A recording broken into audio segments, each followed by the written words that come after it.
It's time for Michigan Sports Talk Morning Show, broadcasting live all across the state of Michigan and Northwest Ohio. This is X's and Bros. Stroud is set again. Oh, John, boom. Swings it out to Sadiq Bey. Gets Benny in the car. To Abdul-Rahman at midcourt. Extra pass. And it goes for the win. The three-pointer by Jordan Poole. Here's the give. Walker! Kenneth Walker! Touchdown! Smarty! Goff's got it. Back, looks, throws, ends up. Yes! Caught! Touchdown, Detroit Lions! They did it! Amon-Ra St. Brown in the receiving end! Sends one to deep left center field. Back it goes, and that ball's out of here! A grand slam from Miguel Cabrera. He's got 2 goals. Larkin in on goal. Scores!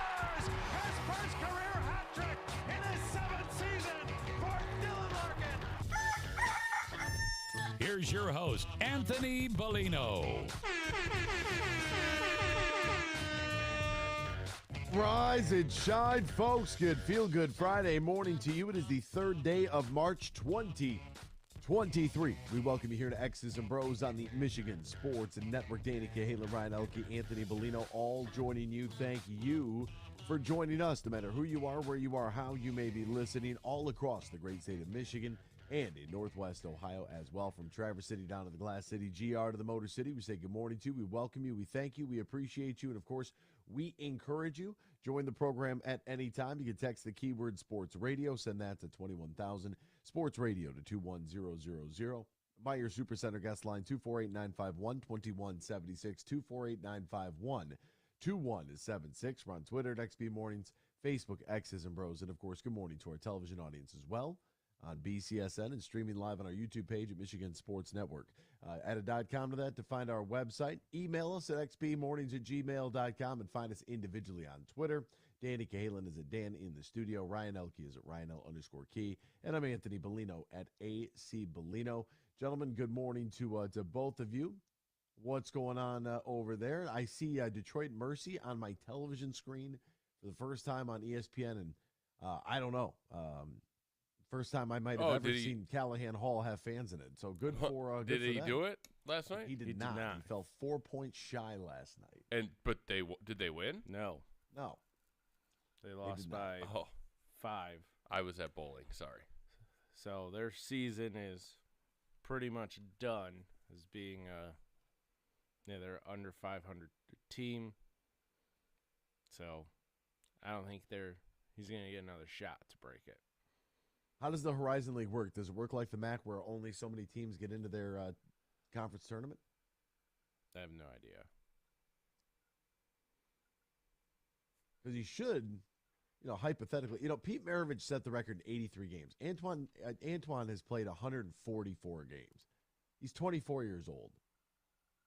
We were talking about this last night, and I said, okay, out of these 3 guys, this is a good old group chat for you. I said, these 3 guys, who do you want? Because a video was sent to the group chat of 20 individuals, and it was by a guy by the name of Frankie Vision. And Frankie Vision is a local Michigander who puts together social media highlight reels for athletes, right?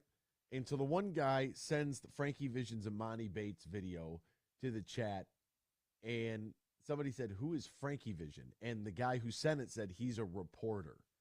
I said, he's not a reporter. He's not a journalist. He is somebody who posts highlight videos to social media. He's got a good following, very big following, but that's what he does.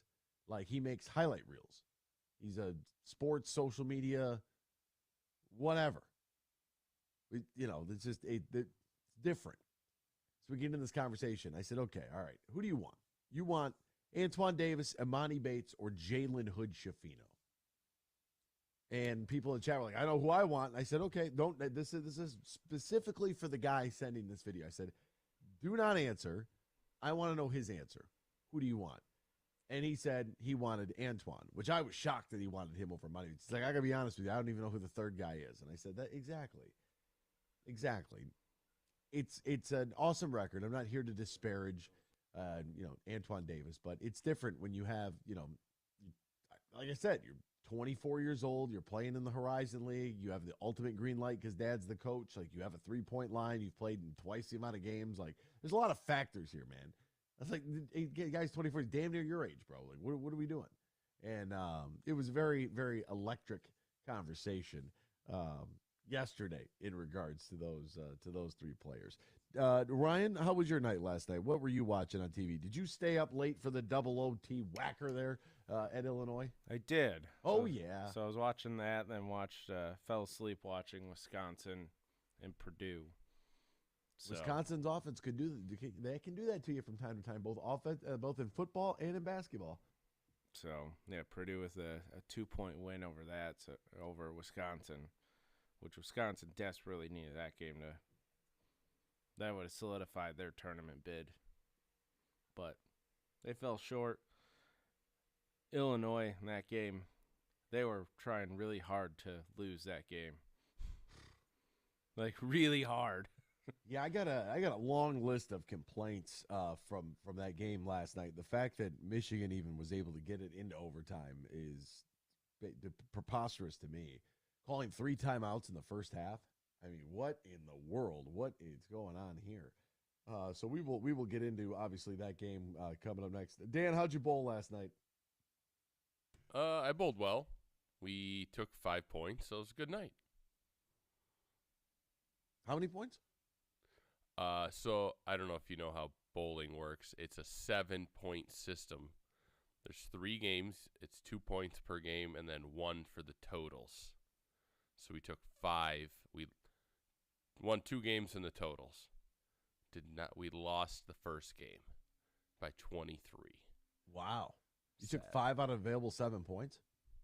Yeah. I mean, you win 5 every week, you're probably going to win the league. So yeah, we're moving on up the last few weeks. We really, really bowled well like the first 10 weeks. And then struggled the last 4 weeks for the first half till like we were almost in last place, and now we're trying to get back up there. Wow. Well, I wish your team the best, and I think that's a lot of fun. I like when you take 5 points. It sounds like you're pretty pleased with the night. If you're happy, then we're happy. Yeah, I shot I'm always happy. 685. If right. you're a bowler, you know that's pretty good.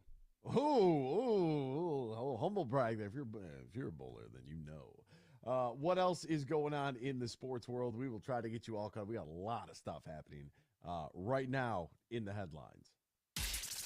Big news. I have a little news flash. Let's check the headlines. No, it's real news for once. The biggest stories of the local, regional, and national news. This is huge news. Luka Doncic and Kyrie Irving combined for 82 points in the Dallas Mavericks win. I don't know if you saw this. Doncic led Dallas with 42 points and 12 assists. Why was this kind of important or kind of strange? Doncic had 9 threes in a quarter, I believe, last night. Like, it pretty incredible. They just and then you have Kyrie Irving, who was 15 of 22 from the floor and 6 of 8 from 3-point range. I mean, just knocking them down one after another. LeBron James, as a foot tendon injury, is going to be reevaluated in 3 weeks. Season's going to be over in 3 weeks. Giannis Antetokounmpo has bought a stake in the MLS club Nashville SC. I didn't know Nashville was going to even have a club there. How about this? The big men working out yesterday were dudes flying from defense, with defensive linemen and linebackers yesterday. Guys running sub 4.4s in the 40. Kalia Kinsey ran the fastest time for a big man since 06. 4.67 40-yard dash for a defensive tackle. That is absurd. Ravens' Rashad Bateman called out the GM for his comments about the wide receiver position. That is crazy. Called out Eric DeCosta for his comments about the team's disappointing track record for drafting pass catchers. Bateman was a first-round pick by the Ravens in 21. How about you play to your players' strengths and stop pointing the finger at us? And number 8, and blame the one you let do this. We take the heat 24/7. Keep us healthy, care about us, and see what happens. No promise. I'm tired of y'all lying and capping on players for no reason. They're capping. They received an F- in the F-. strength, like in the strength and conditioning of that NFLPA. Did you see what some of the former players said about their strength coach? So, it was bad on Twitter yesterday Yeah. for Ravens fans.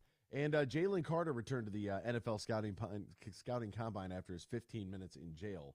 He is right back in Indy. We're going to step aside. We'll be back. Michigan and Illinois last night. Don't go anywhere. Keep it locked right here. X's and Bros, Michigan Sports Network. Get more for your money this week at Meijer. Right now, when you buy 6 select items, you'll save $3, including Prego pasta sauce, Dannon Light and Fit, or Oikos Greek yogurt, and Meijer food storage bags. Plus, Coca-Cola or Pepsi products are buy 6, save $3, plus deposit where applicable. And pay the same low Meijer prices no matter how you shop, in-store or online. Get more for your money at Meijer. Exclusions apply. See all the deals in the Meijer app. Huge here for my good friend Tom Rosenbach. Now, he's a managing partner at Br0's. They are one of America's top accounting and business firms, and they're stronger than ever before with their new partnership with Dorn Mayhew from the east side of Michigan. If you're a small business, big business, and you're looking for the professionals who can help your business on any tax or business need you have, go to BeanGarter.com. That is BeanGarter.com.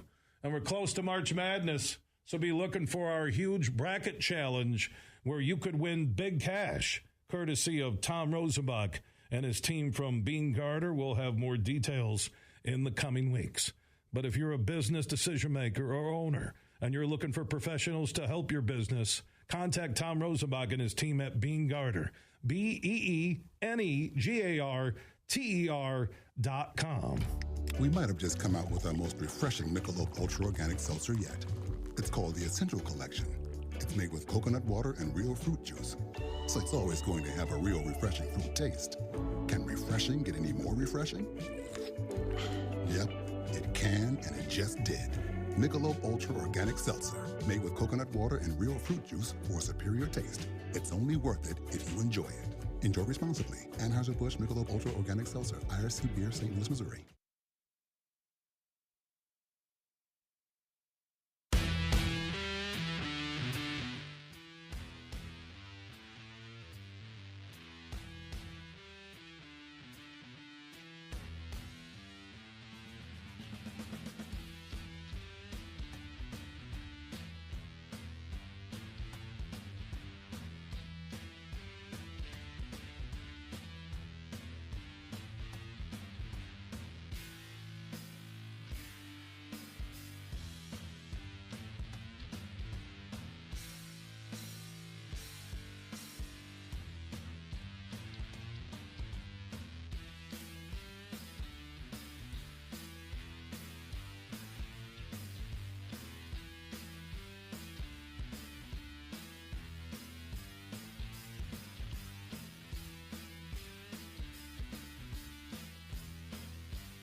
Big White Beats. Share your thoughts all morning long on the Meyer guest line. Call 248-951-2176. That's 248-951-2176. Now, back to Danny, Ryan, and AB. Welcome back here to X's and Bros, Michigan Sports Network. Hey, guys, I don't know if you realize this, knock on wood, but we made it through the first segment without any issues. And I just want to call to light a gentleman that we all work with. That a lot of times, in the world of media and communications, there are certain people that work behind the scenes that you never see or really hear from that are the most critical, important pieces to the puzzle. Like, yes, as a host of we'll stay in sports radio, obviously Colin Cowherd is the engine that drives that car. But if Colin Cowherd doesn't have engineers that are on site that can fix what is wrong, Cowherd's not going to get on the air. There's not going to be any ad revenue. The whole thing is going to fall apart. Our guy for our company is a gentleman by the name of Albert. And Albert and I have another phone call today after the show. But without him, nothing would ever happen. And I just wanted to say thank you, Albert, for all of your hard work. Dan and Ryan both know him. Sometimes you see him at Little Caesars. Sometimes you see him running around, fixing things there, doing things for them. But he also works with us, and I just really appreciate Albert. About Albert just being one of the hardest working people. He was working Alabama-Auburn basketball this week and was flying home yesterday from that. That's how important he is. Like, they fly him in from other states because his brain is so much bigger than everybody else's. And the other part about it is so sometimes you'd run into engineers and it's kind of like, well, they're really highly intelligent people. Sometimes it's hard to level with them. Albert's funny. Like, Albert is the guy who's got the mix of both. He's like ultra intelligent, but he's also funny as hell when you listen to him. So we had a really, really good conversation where he talked me off a cliff yesterday, which was really nice. Because yesterday, it was a tough day. Things weren't working out technologically. People were being and moaning about the, whose names are in the intros. And it just, one thing after another. There's a big event next week, and everybody's got their panties in a bunch over that we'll be at. And it's just like, where is Albert at? We should just change our intro to all people that have been traded away from sports teams. Ooh, I like that. Like Nick Castellanos, Tigers highlights. Hronik highlights. Bertuzzi highlights. Yeah, let's just keep it up. Reggie Jackson highlights. Yeah, beautiful. Did he have any? Oh, man. All right, this is Noah from Toledo. Do you guys think the Detroit Red Wings will make the playoffs this year? I hope they make the playoffs. Hope you guys have a good Friday. Noah, we hope you have a good Friday. I don't think so. I don't think they're going to make it. I think that they were close, and I think that those 2 games in Ottawa on the road, very consequential games, meaningful games, they lost, and that's what triggered the movement of their highest scoring defenseman, and that's in a point total, and then Tyler Bertuzzi. So you move on from both of those guys. You kind of sent the message that, this is, unless something miraculous were to happen, they're trying to stockpile the war chest, if you will, build up the draft capital, and continue. They got their captain signed. That's one guy that you've taken care of now, and they have a big hole on the right defense. What are they going to do there? Will they? I don't know. I really they've got a lot of questions to answer right now. But this is part of the rebuild. I mean, they've moved on from a lot of guys. When you think about, you go back a couple of years and think who is going to be some of the core pieces: Larkin, Mantha, Anthony C.U. You know what I mean? Bertuzzi. Larkin's like the last man standing out of that group, that young core. Is this yes. When does Steve Yzerman's seat start to get? This is year 4. Is this year? I'm not. I'm saying you got to next year. Next year you have. I mean, if you're not thinking you're going to win a playoff series next year, I mean, This is year 4. Look who's trying to get in Freddie's good graces. Yeah, I know. I'm just looking. Worried. I'm just saying. I'm looking like, April 19th, 2019, he was hired. Are they better today than they were April 19th of 2019? Probably not. I think with Moritz and Raymond, I would say by a slim margin. They are just still, like, their prospects aren't even playing in the United States yet. That's how young they are. The only one that is Sebastian Cosa, who's in Toledo. It's it's interesting. It is interesting. We got some texts. I don't know. Maybe I'll try to fit him in a little bit later because I do want to talk about that Michigan-Illinois game from last night. Like, are you ready for March Madness or what? Was that a basketball game or what last night? I mean, my goodness. I didn't get the outcome that I necessarily wanted. And being asked yesterday, what does Michigan need to do to get into the tournament? The same guy who sent the Amani Bates highlight video asked me, if Michigan wins the Big Ten tournament, do you think they'll make the NCAA tournament? I'll say that again. He said, Bellino, if we win the Big Ten tournament, do you think we'll make it into the NCAA tournament? That's the kind of person that I'm dealing with, and it's hard because some other people were jumping on him about it. I said, look, you don't know what you don't know. It's okay to not know the obvious. Just don't present stuff like you're some guru because you love, like, you want to hang out with Amani Bates. Like, that's what it comes down to. You want to hang out with Sada Baby and Amani Bates and run in their circle so that you have some sort of like social media clout. That doesn't work here. We do not care about that. We care about the product on the floor. So that's the level. I'm like, well, yes. If we were to win the Big Ten tournament, then yes, we would make the NCAA tournament. Everybody started laughing. I said, I don't know how to help that. I can't help this guy. Michigan, and they said, well, what else? Like, what do you think? I said, if you win one of the next two, plus one in the Big Ten tournament, you might be okay. You might be okay. Michigan dropped from number 2 in the standings all the way down to 7th with that one loss last night. I mean, it's there's such an 8-way tie for second place. 6-way tie for second. 6-way tie, excuse me. But that's Michigan State's a half game out, even though they have the. Which, by the way, they're 10-8. Because they didn't make up that game versus Minnesota. Rutgers did not want to move their game back against Minnesota, which was last night.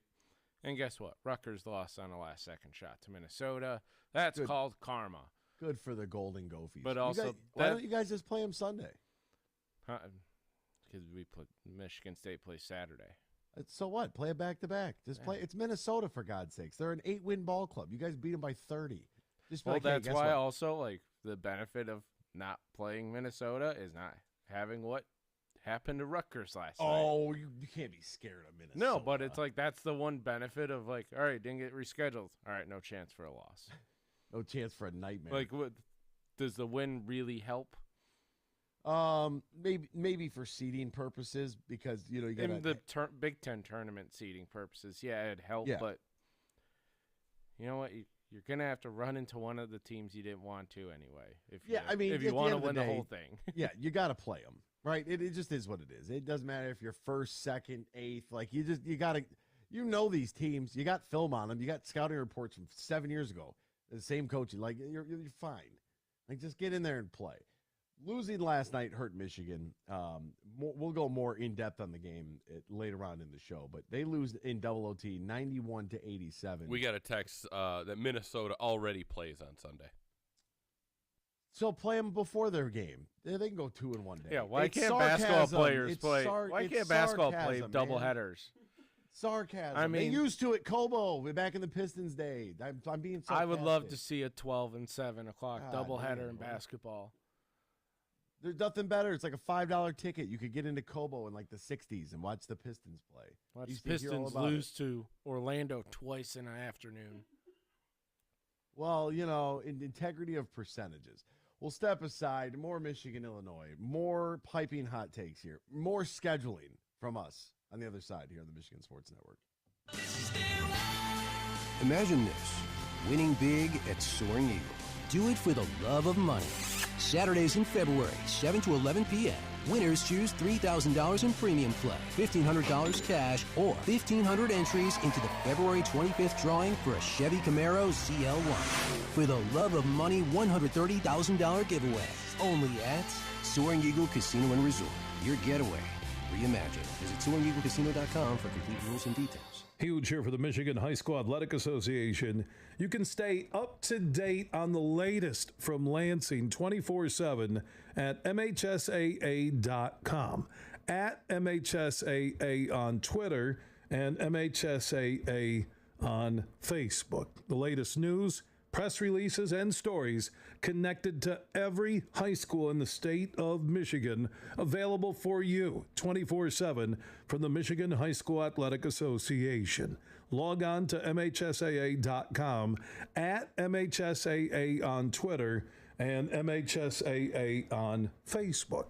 And if you're looking for archive boys and girls high school sports, MHSAA.TV.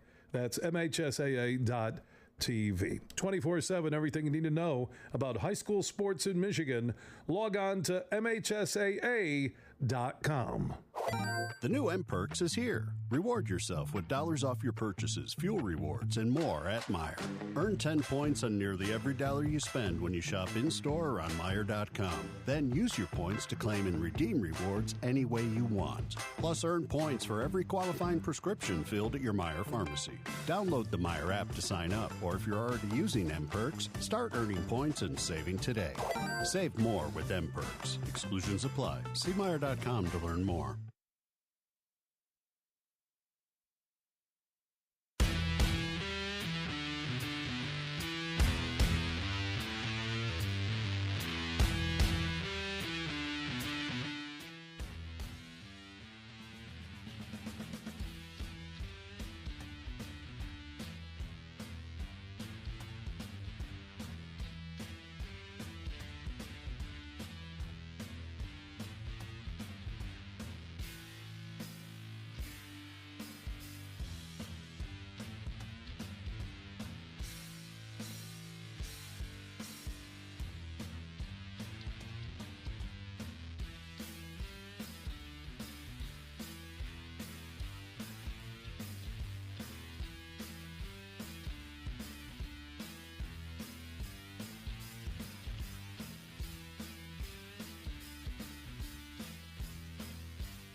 From Traverse City to the Glass City, GR to the Motor City, you're listening to X's and Bros on the Michigan Sports Network.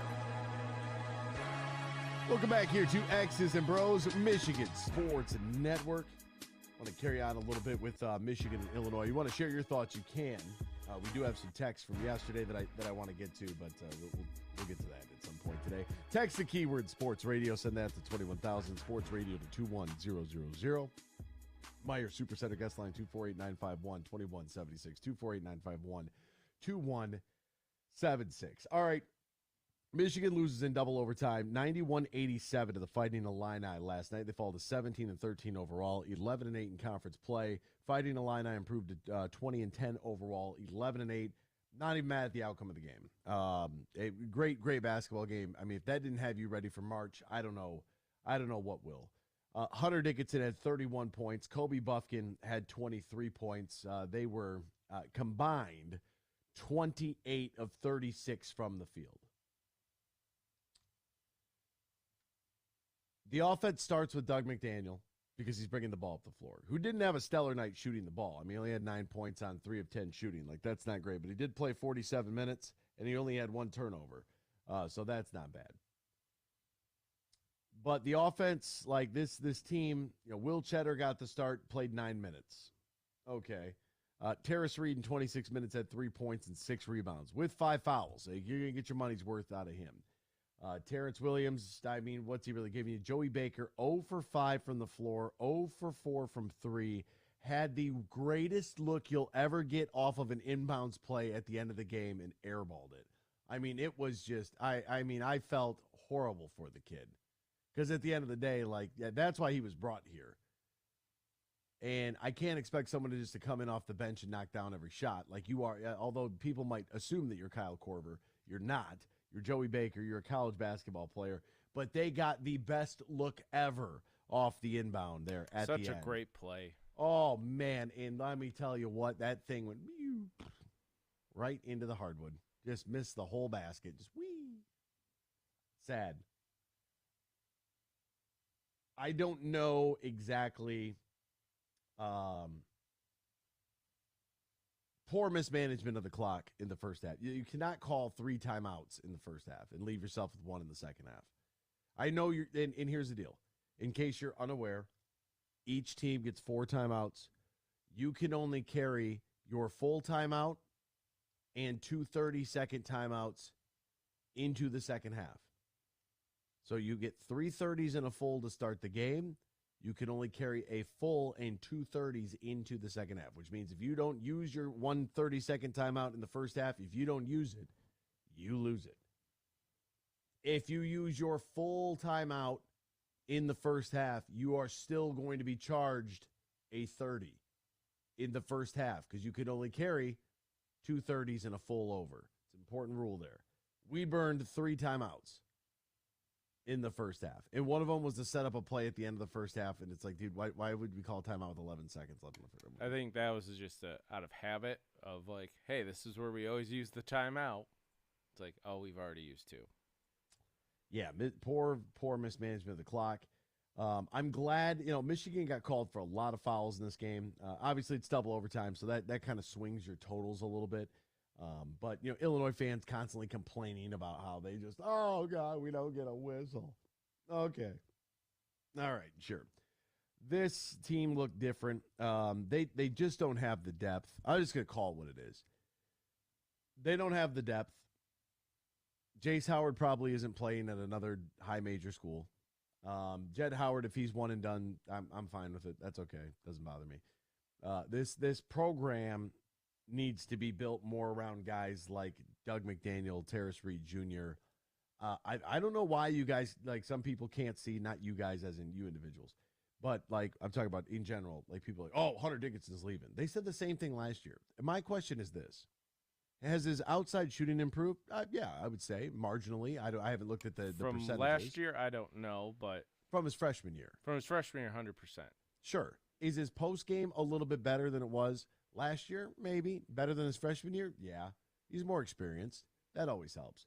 But if you're going to play at the NBA level, the drop big is going by the way of the dodo bird. And you might be saying to yourself, what is the drop big? So when they set a high pick and roll, the big man cannot just sink into the key in order to not get beat off the ball, because what happens in the NBA is they don't put Joey Baker out there. They put professionals out there who, unlike the Pistons, every other team in the league has shooters all over the floor. So typically, if you are running a high pick and roll, this is why so many teams are basing their offense around it. It's because it's putting big guys in a blender. Hunter Dickinson just does not have the foot speed and the quickness right now. He didn't have it last year, and that was the one thing holding him back, because you can't teach height, and the dude's 7'1". But you got to be big. And if you're going to be big and not very he needs to learn how to use athletic, his legs. Yeah, if you're not super athletic like a Joel Embiid and you're really big, or you're not super athletic like a Giannis and you're really big. Because remember, Giannis Antetokounmpo is a 7-foot player. Like, he is a large human being. It is preposterous to look at somebody like that. I know he sounds funny because he talks a lot, and he talks in his accent, and he tells dad jokes, and people love him. He's a massive, destructive human being that, with the basketball in his hands, is like our era Shaq. We just haven't realized it yet. So that's who Hunter Dickinson's going to get matched up with. If you're going to be slow, you got to be like Jokic, right? You got to be a little bit of a wizard with the ball in your hand. You got to have great passing and the ability to read the floor, and you got to be able to shoot it, right? That's why Jokic gets away with what he gets away with, because he's just not very athletic. I don't know where Hunter falls into that category. I would like to see him come back. I would like to see Kobe Buffkin come back. His stock is rising. He's playing very well. He's getting typically the toughest assignment defensively every night, and I'm very happy for the way that he's played. I hope that he comes back. Will he? I don't know. Personally, selfishly, I do. If he leaves, I understand why. Go get your money. I just don't want you to turn into Iggy Br0's and end up in Lithuania, right? I don't want that to happen to you. So for me, those are guys who I'd be looking forward to coming back. That's just me personally. They got to get better on the wing. They have to. And as for Jet, like, some of the shots are, Imani Bates-esque, man. Some of them don't flow in the offense. The threes there at the end were huge because it was a miserable shooting night otherwise. And it's like, team shots, me shots versus we shots, team shots versus me shots. You know what I mean? Like, what? You don't really defend. This team got out-rebounded there at the end of the game. That was just sad. I know the total rebounds are in our favor, but, you gotta in a game like that, at the end of the game, to give up an offensive rebound, that's about urgency. That's about hustle. That's about will. Defending the ball, an area that Jet struggles mightily at. He can't go to his left at all. His left hand, you just chop it off because he ain't doing anything with it. So that, to me, those are some of the issues that this team has faced and is facing currently when you look at the 22-23 season and what has happened. I think they walk around with a little bit of too much big man on campus and not enough, hey, the other team's coming to play as well, and that's how you lose a game like Central Michigan. That is proven to be haunting this team. And if they're still, as of last night, aka this morning, still on the out list right now, and they're right there with Arizona State. UCLA did us a favor last night, beating Arizona State. But you have your opportunities. You're going to have to win at Indiana or basically win the Big Ten tournament, because you went from 2 seed to whatever seed today, and it's just like, awful, just awful. So we'll see. All right, now let's shift gears a little bit over to the Detroit Red Wings. They took on the Seattle Kraken last night after the big moves. Yesterday, they traded away Tyler Bertuzzi. That happened while we were on the air, so we had some. Wait a minute, were we on the air for that or no? No, it happened like 3 minutes after. 3 minutes afterwards. Okay, so Tyler Bertuzzi got dealt by the Detroit Red Wings. He went to Boston. Philip Hronek was traded, and Dylan Larkin was re-signed. And it's interesting to me how all of these dominoes have how they all kind of fell. It was Larkin signs first, and then let's start moving the other pieces to the puzzle. The only issue that I have, and for Hronek, what makes that deal, some people were like, and even us were like, wow, it seems like kind of a fleecing. You get the team control, and you get a relatively friendly deal. He's having a sensational year. So all of those things are good, required a pretty good return, and that's fantastic. So, good on us. As for Bertuzzi, a first round pick that's top 10 protected and a 2025 second round pick. Boston gets Bertuzzi. This to me is a sign of this is just a sell. You sell them, you're selling them off. Thought that they played, relatively well, but this all goes back to Ottawa. That you can circle those 2 games, highlight them, asterisk, whatever you want to do. This goes back to Ottawa. And because you had games of consequence, you had meaningful games being played, and you blew it. Not once, but twice. And you got beat by a total of 12-3. Something had to change. And there it is. I always think that the goodbye tweets are always so tacky. I know that it's not the social media people. Like, what do they care? It's just their job. But it's like, oh, thanks so much for all your work. Like, thanks so much. You were so great. We're going to trade you. Like, oh, okay. That's all right. Whatever. But those were the games of consequence. And last night, you lose in overtime. Dan said it early. Is this a good thing? I don't know. I really don't know. How things change in a week. Was it after the first Ottawa loss or the second Ottawa loss where somebody was maybe implying that I was perhaps overreacting a little bit to where we were at, where the Detroit Red Wings were at after those games? I can't. I don't know. I don't remember that. Yeah. Oh, because I compared it to NFL urgency. I remember like comparing what these games in Ottawa meant, in the fact that they blew it. You weren't going to get away with that. And now trade deadline. What do we have? This isn't going to work, because you not only did you lose those games, you got housed in those games. It wasn't even close. 12-3 in 2 games. I mean, pack your bags, take your ball, and go home. Get off the ice. When's the varsity team come out? That's how this team looks right now. Yeah, I was just looking at the draft, the lottery odds. I don't really know how it works for the NHL. It says 85% chance that they are 13th, I guess. The NHL draft that's rigged. I think we can all agree. The NHL draft lottery's rigged? They don't show it. They don't show anything. They just pick up the cards. Pretty bold claim there, Daniel. Just can we watch it, Gary? I would like to watch it. I would. I think that's one of those things that's a necessity. Here are the teams with worse point totals than the Red Wings right now: Columbus, Chicago, Anaheim, San Jose, Arizona, Vancouver, Montreal, Philadelphia, and St. Louis. We went from 2 weeks ago. Like, look at how quickly everything has changed. And I guess that maybe that's why, going back to Ottawa, like, you go back, and this team had won 5 in a row in 7 out of 8. 5 in a row in 7 out of 8 going into the Tampa Bay game. And they lost against Tampa Bay 3-0. And, Derek Lalone had talked about they knew the stretch they were in. They always used to do this thing. They used to break the season down into like 5-game stretches back in the ECHL days, and they would have a point total.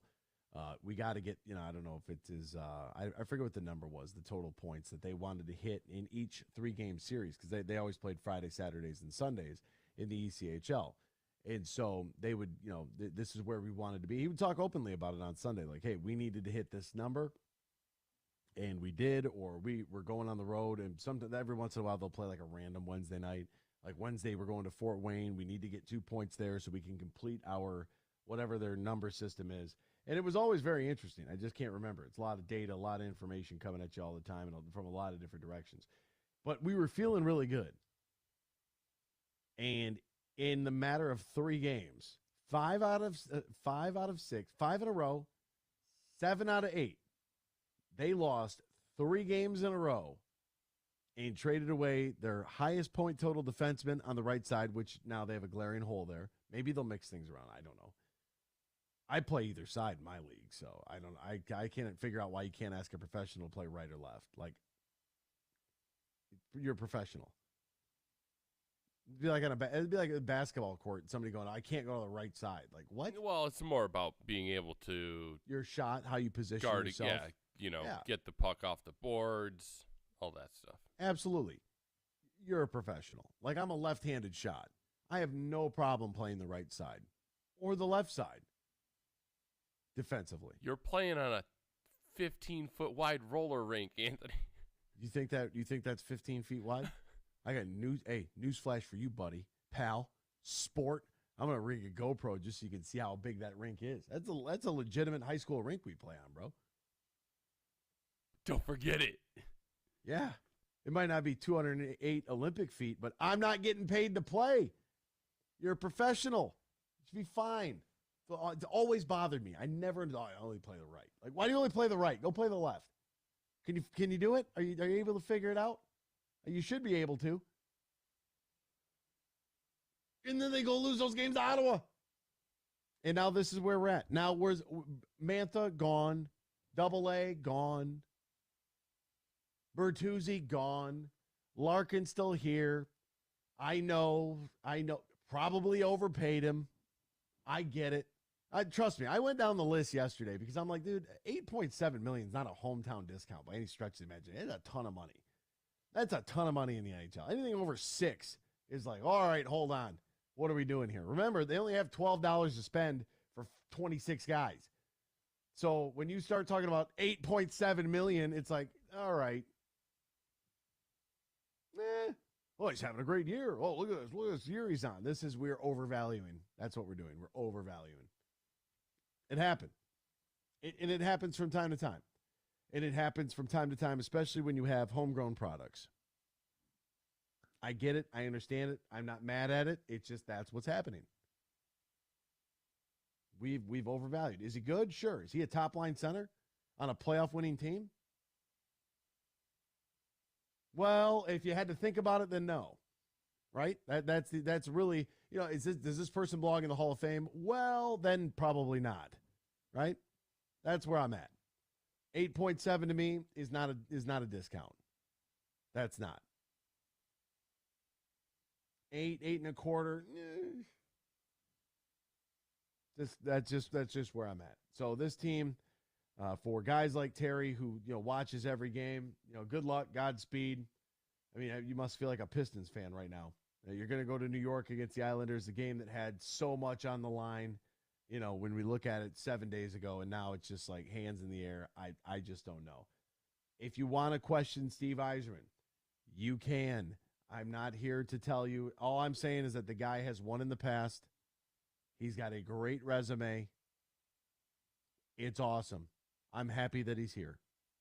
If you don't like him or you're unhappy that he's here, that's completely, you are allowed to have that opinion, whatever you'd like to do. Sometimes that's just the way the cookie crumbles.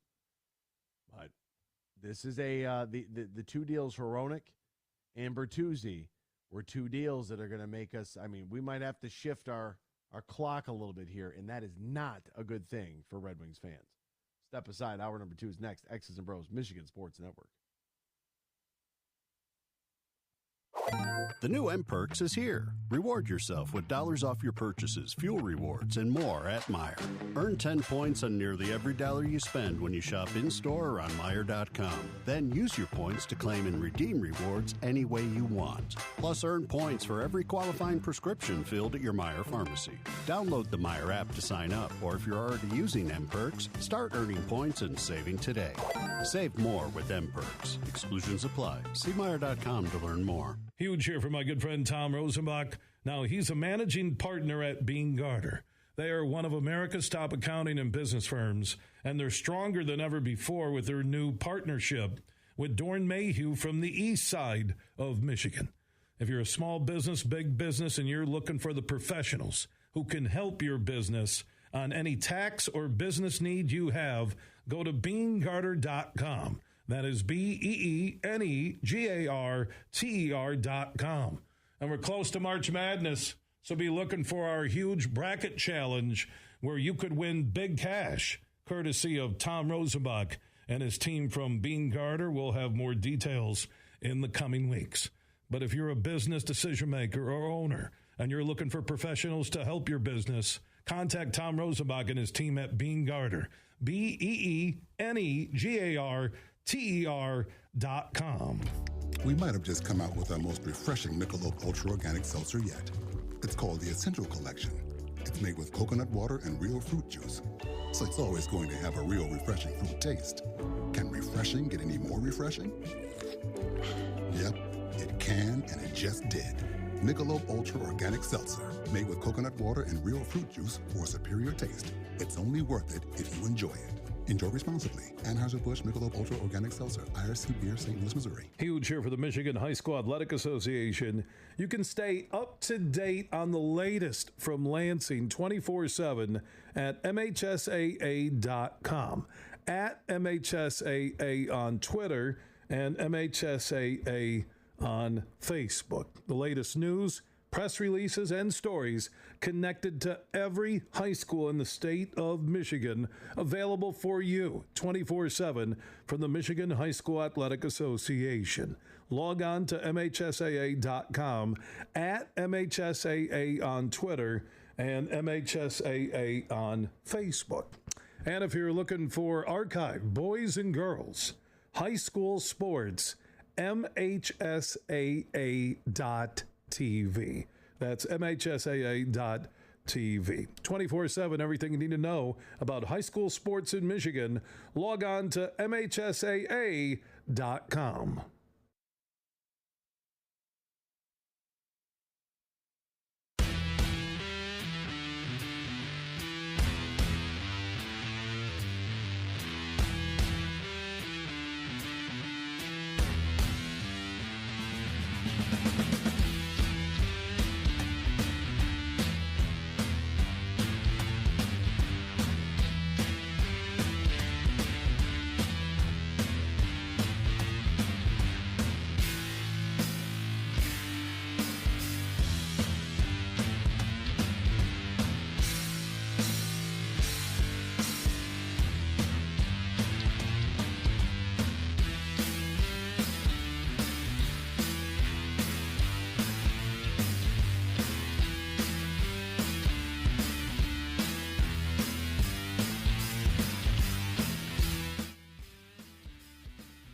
Good morning, everyone. It's time for Michigan Sports Talk Morning Show, broadcasting live all across the state of Michigan and Northwest Ohio. This is X's and Bros. How are you? How are you? Good morning. Good morning. Good morning. Good morning. Good morning. Good morning. It's a good morning. Wake up to a brand new day. Hello. Good morning. Good morning, Vietnam! Here's your host, Anthony Bellino.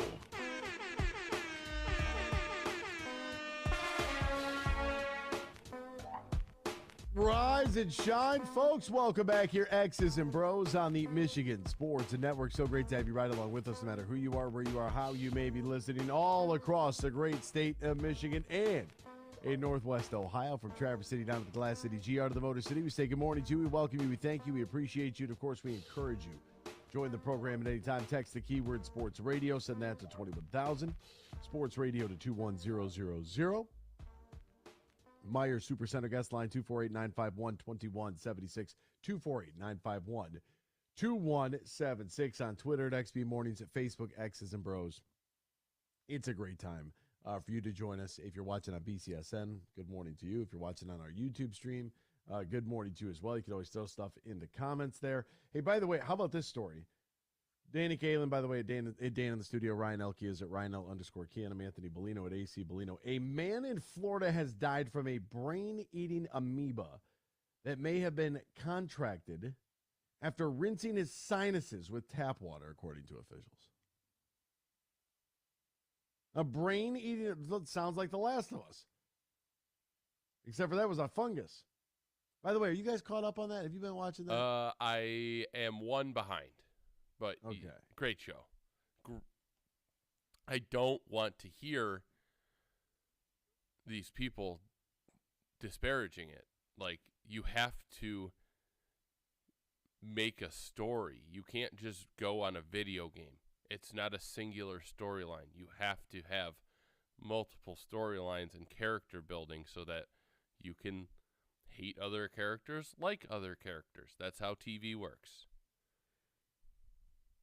Yeah, the last episode, all right.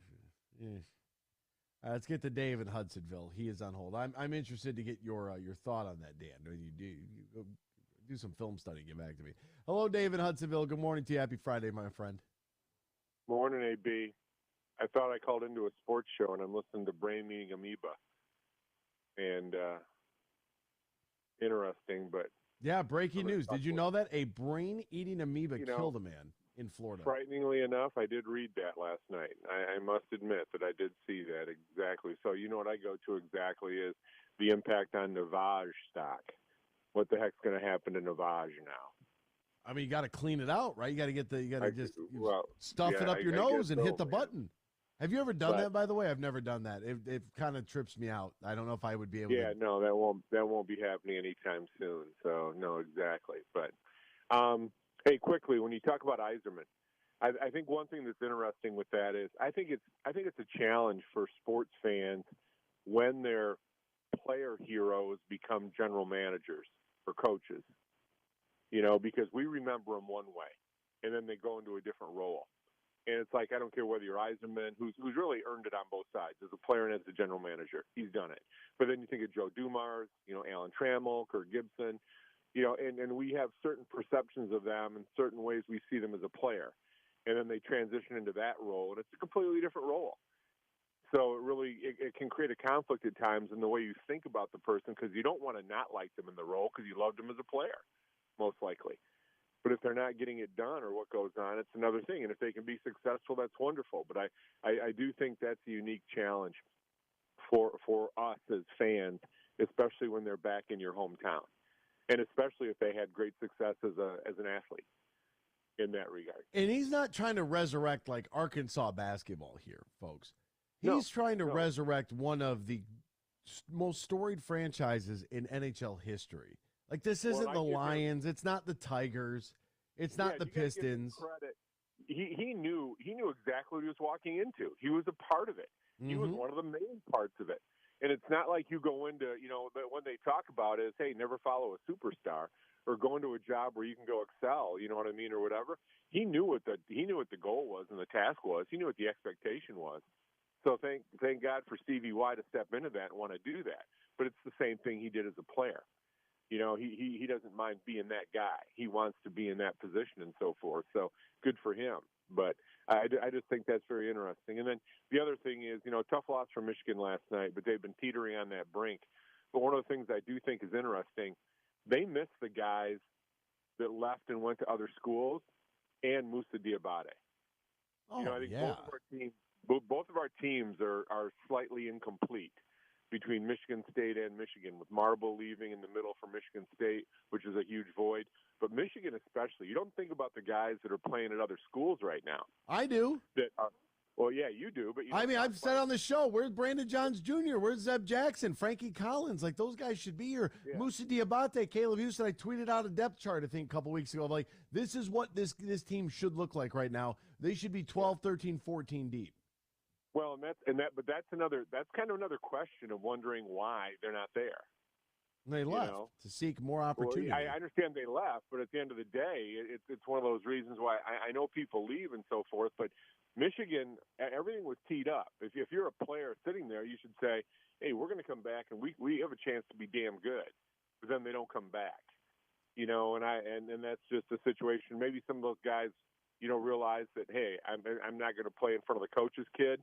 Or the other situation that goes on, whatever. Shots fired, folks. Yeah, I caught that, Dave.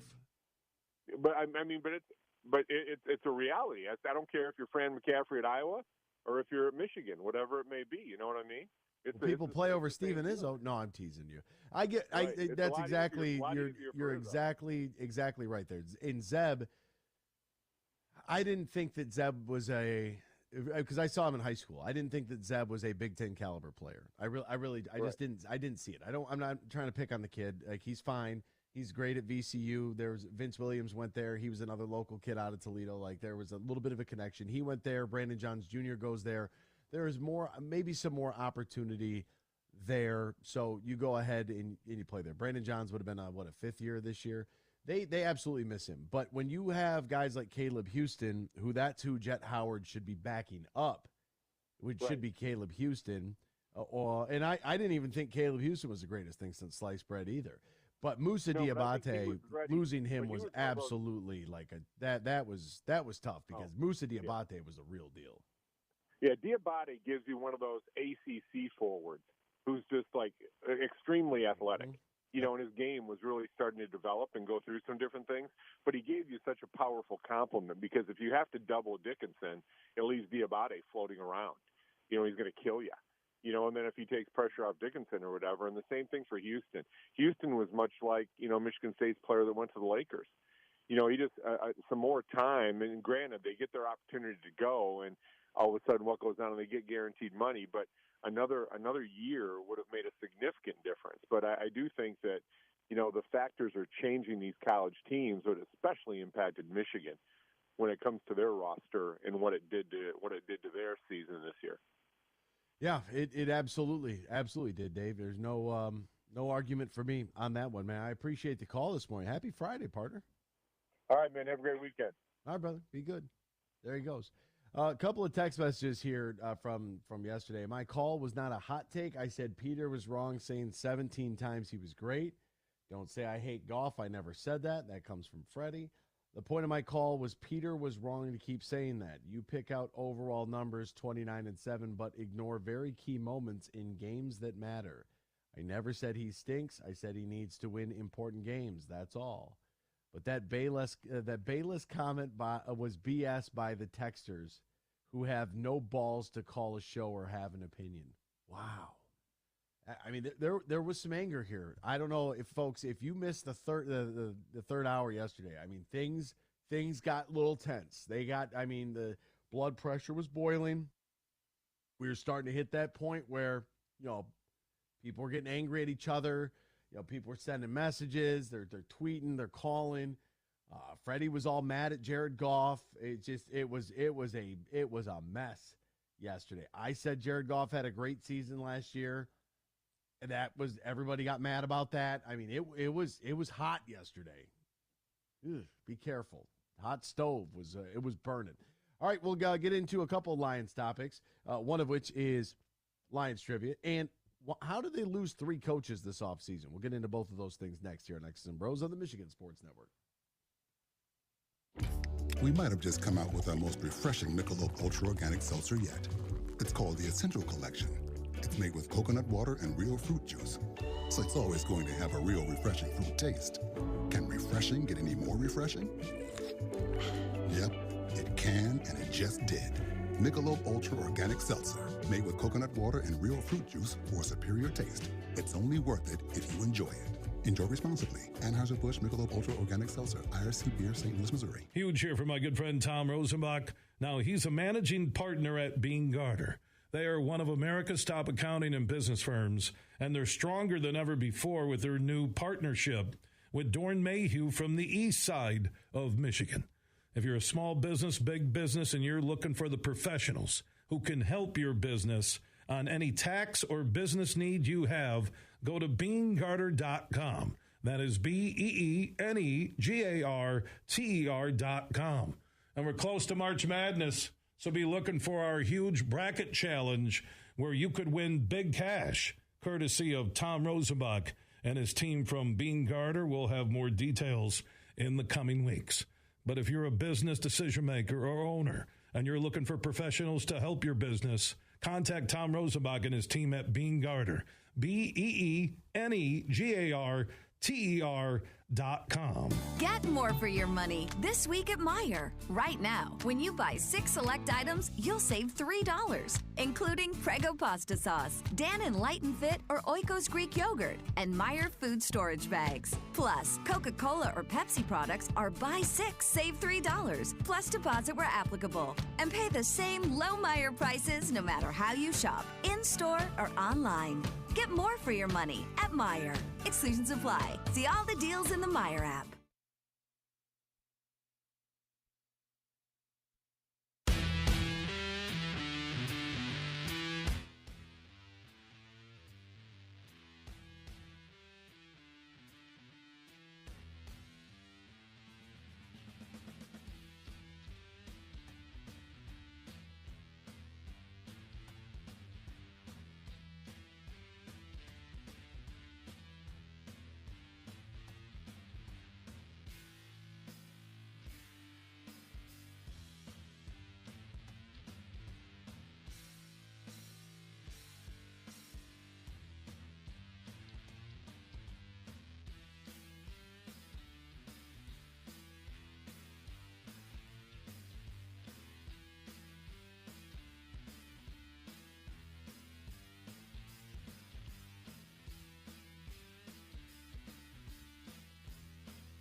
Anabolic beat.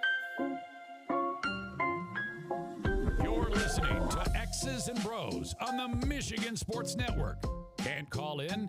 Text us using the keyword sports radio and send it to 21000 or tweet us at XB Mornings. Now back to Danny Cahalan, Ryan Elke, and Anthony Bellino.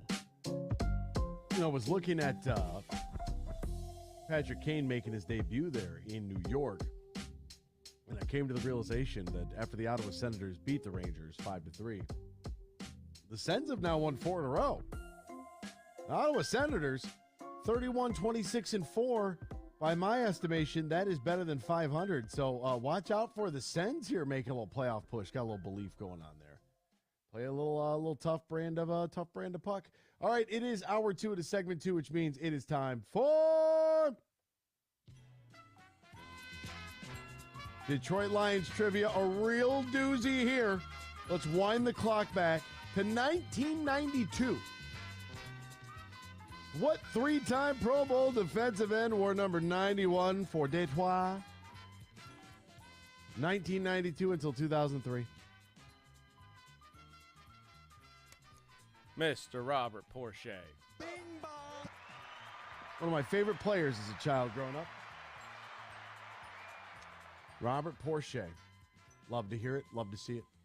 All right, Dan, is Bob still over there? Bill? Benny? No, he called Bartholomew. early.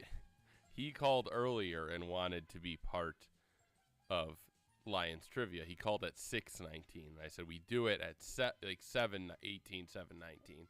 I didn't know that's why he was calling, because he wanted to take a shot at it. Yeah, but no, I feel bad. Yeah, he can call back on Monday. Well, Bob if he calls in, just grab one of your weekend ones. He said, "I'll try to stay awake." So, oh wow, he's up early with us. Yeah. Maybe he's a third shifter and just getting home. That could be. I'm gonna go with Bob's retired. Just even better. Better than the What's that scenario I like? gave him. Dave, shout out to Bob. Antoine Davis falling a couple points shy of the Pete Maravich record there on the road last night in the Horizon League tournament. More than likely going to be his last opportunity. That's not going to be an NIT. So CBI, CIT, they got a whole bunch of postseason tournaments now. But I just can't really imagine them playing in anything. Fell short of the record. I don't know. Pete Maravich did it in 3 seasons. Did it basically without a 3-point line. The game's changed a whole lot. When you're averaging 20 shots a game, his career average, by the way, 8.5 field goals made on 20.7 field goals attempted per game. I told Ryan a little while ago, I was like, you're going to go out there for 4 years and get buckets, and then 5 years. 5 years, and then you put up 21 points when you need 25. Come on. Well, I mean, that is what it is. You're going to have games like that. Maybe it was the basketball gods. Maybe the guardians of the game came down and said, "No, what? No, Pistol Pete's gonna." Then we had an argument about Pistol Pete, and I'm like, "Okay, all right, I'm out of here. I got to get out now." While the getting is good. By the way, we had defensive linemen and linebackers taking on the NFL Combine, so that is always exciting. AKA the Underwear Olympics is what some people like to call the NFL Combine. Defensive linemen and linebackers running around, and wow, what a group. Holy mackerel. I mean, this is, guys are just, we had a linebacker run a sub 4.4. That's where that's what we've reached. That's like wide receiver time, folks. And that's where we're at right now. That is how advanced the human has gotten. That is how much better we are now. Obviously strength and conditioning coaches mean a whole lot. Just asked Baltimore Ravens and their Players Association, but and how they voted for, what they thought their training staff was worth. But holy smokes. Okay, so I wanted to get into this too because I know that some people have some questions because after the 9-8 season for the Lions, winning 8 of the last 10, excitement's at an all-time high. And then Ben Johnson says that he's coming back, and everyone's like, oh, yeah, let's go. But you lose your assistant head coach, your running backs coach, Deuce Staley, and defensive line coach Todd Walsh, offensive assistant John Morton. They both left. Walsh went to Carolina. Morton went to the Broncos. And what's going on here? Because Ben Johnson's back and Aaron Glenn's back, and people are feeling really good. But Deuce Staley, who was such a Detroit, people were like, okay, wow, that's all right. Like, this one hurts. Here's what Coach Campbell said. Quote, we're going to miss Deuce Staley. We're going to miss Todd Walsh. We're going to miss John Morton. But all three of those guys, really, it was for family. I know that's the right thing to do. We knew that, in Deuce's case, his mother's going through some things, has some health issues, some ailments. And by being in Carolina, I believe he's from South Carolina originally. So for being in Carolina, working with the Panthers, he's way closer to home. If that's what it is, and with all three guys, I commend Dan Campbell for understanding that there are things that are greater than the game of football. And for, these guys to still be able to find jobs relatively close to where they want to be for family, I think is pretty good as well. So that is why, family reasons. So they can get closer to family. And I think that when you look for people who care. And I think that that's really one of the big things that stood out to me for Dan Campbell from day one, even with the kneecaps and everything else, is you look back at that opening press conference and how much every loss in his first season seemed to drastically affect him at the podium.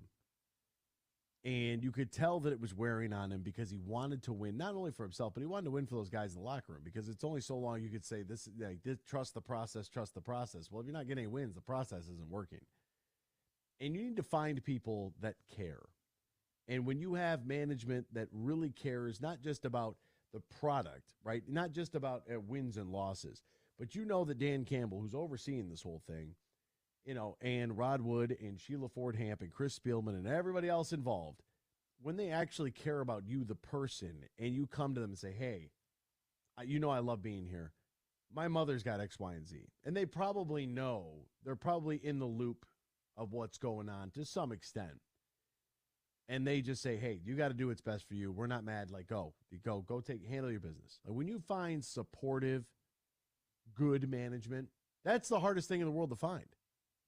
And that's why I think that this Dan Campbell thing works here in Detroit. I know some people want to bash him for being a rah-rah guy, and he's just a culture coach, and it's just this, it's just that. He doesn't know what he's doing. He can't manage a clock. He doesn't have time out, blah, blah, blah, blah. All this stuff that's wins and losses. At the end of the day, I feel like most people walk away from knowing, working with, or playing for Dan Campbell as better people. And yes, that might not satisfy you in your 17-leg lottery ticket parlay that you have.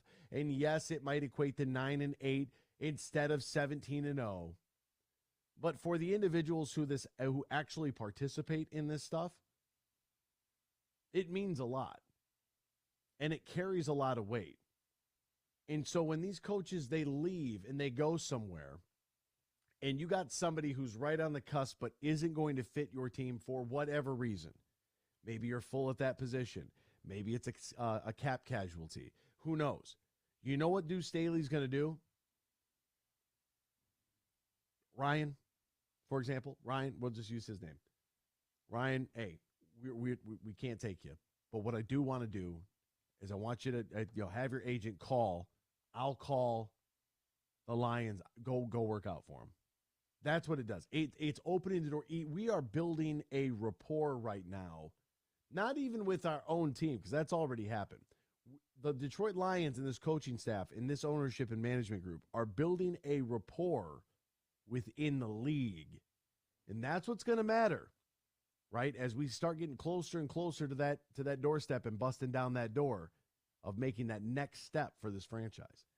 We'll step aside. We'll be back with more X's and Bros after this here on the Michigan Sports Network.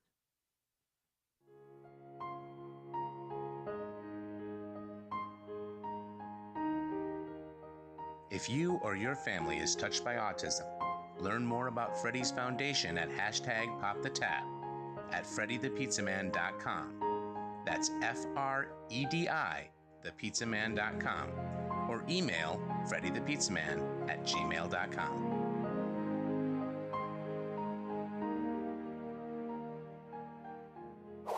The new M-Perks is here. Reward yourself with dollars off your purchases, fuel rewards, and more at Meijer.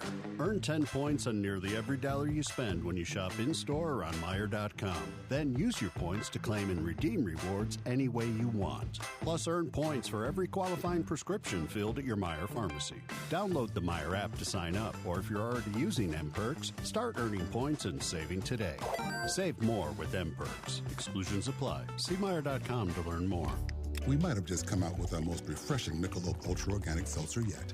It's called the Essential Collection. It's made with coconut water and real fruit juice, so it's always going to have a real refreshing fruit taste. Can refreshing get any more refreshing? Yep, it can, and it just did. Michelob Ultra Organic Seltzer, made with coconut water and real fruit juice for a superior taste. It's only worth it if you enjoy it. Enjoy responsibly. Anheuser-Busch Michelob Ultra Organic Seltzer, IRC Beer, St. Louis, Missouri. Imagine this, winning big at Soaring Eagle. Get a taste of sweet rewards, up to $5,000 cash. Every Friday in February from 7 to 11 p.m. Play for a chance to take home the chocolate bar, with prizes from $1,000 premium play all the way up to $5,000 cash. Don't miss sweet rewards. Only at Soaring Eagle Casino and Resort. Your getaway reimagined. Visit SoaringEagleCasino.com for complete rules and details.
You're listening to Michigan's statewide morning show, X's and Bros, right here on the Michigan Sports Network.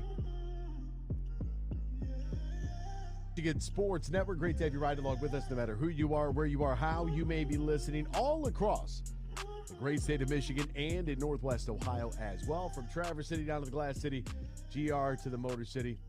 Say good morning to you. We welcome you. We thank you. We appreciate you. And, of course, we encourage you to join the program at any time. You can text the keyword sports radio. You can send that to 21,000. Sports radio to 21000.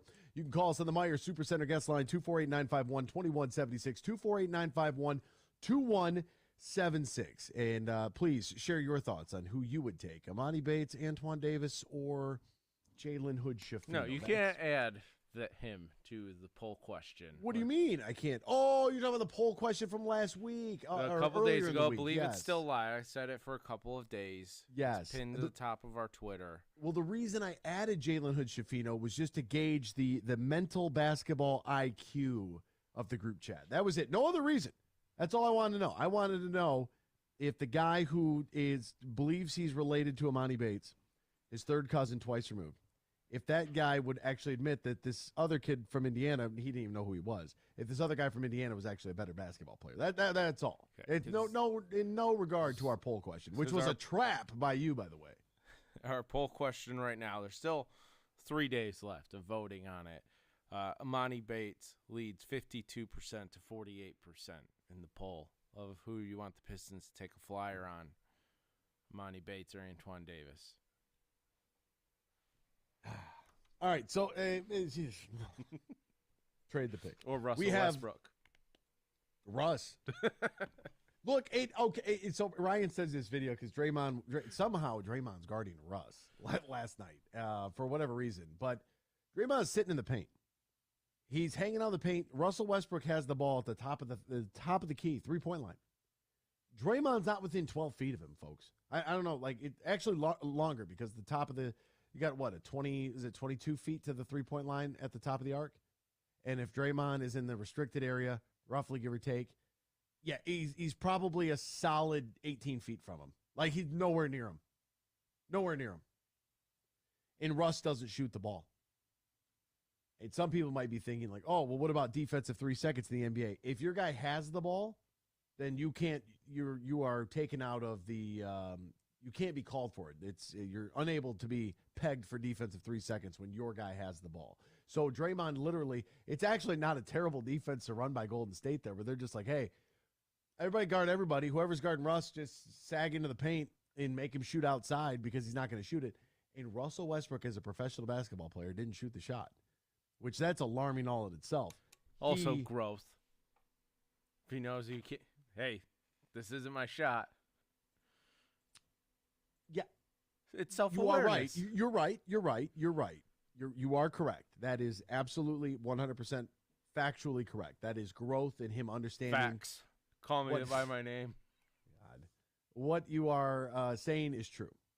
What is disappointing, however, is knowing that when you have that uber amount of athletic ability, like Zion is somebody who can do this, right? He can jump out of the gym. John Morant's another one. I know Clarence, the pistol-toting minor 17-year-old beating up John Morant.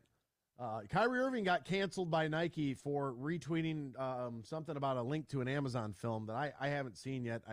Allegedly, it's anti-Semitic. I haven't watched it. I couldn't even tell you the title of the movie. They replaced him with Ja. They replaced him with a dude who beat up a 17-year-old and allegedly reached into his waistband where he had a pistol. Now, using that with corroborating reports of what happened in postgame and a kerfluffle with an incident with he and his pals in a visiting team bus, I'd have to say Clarence is hanging out with the wrong people.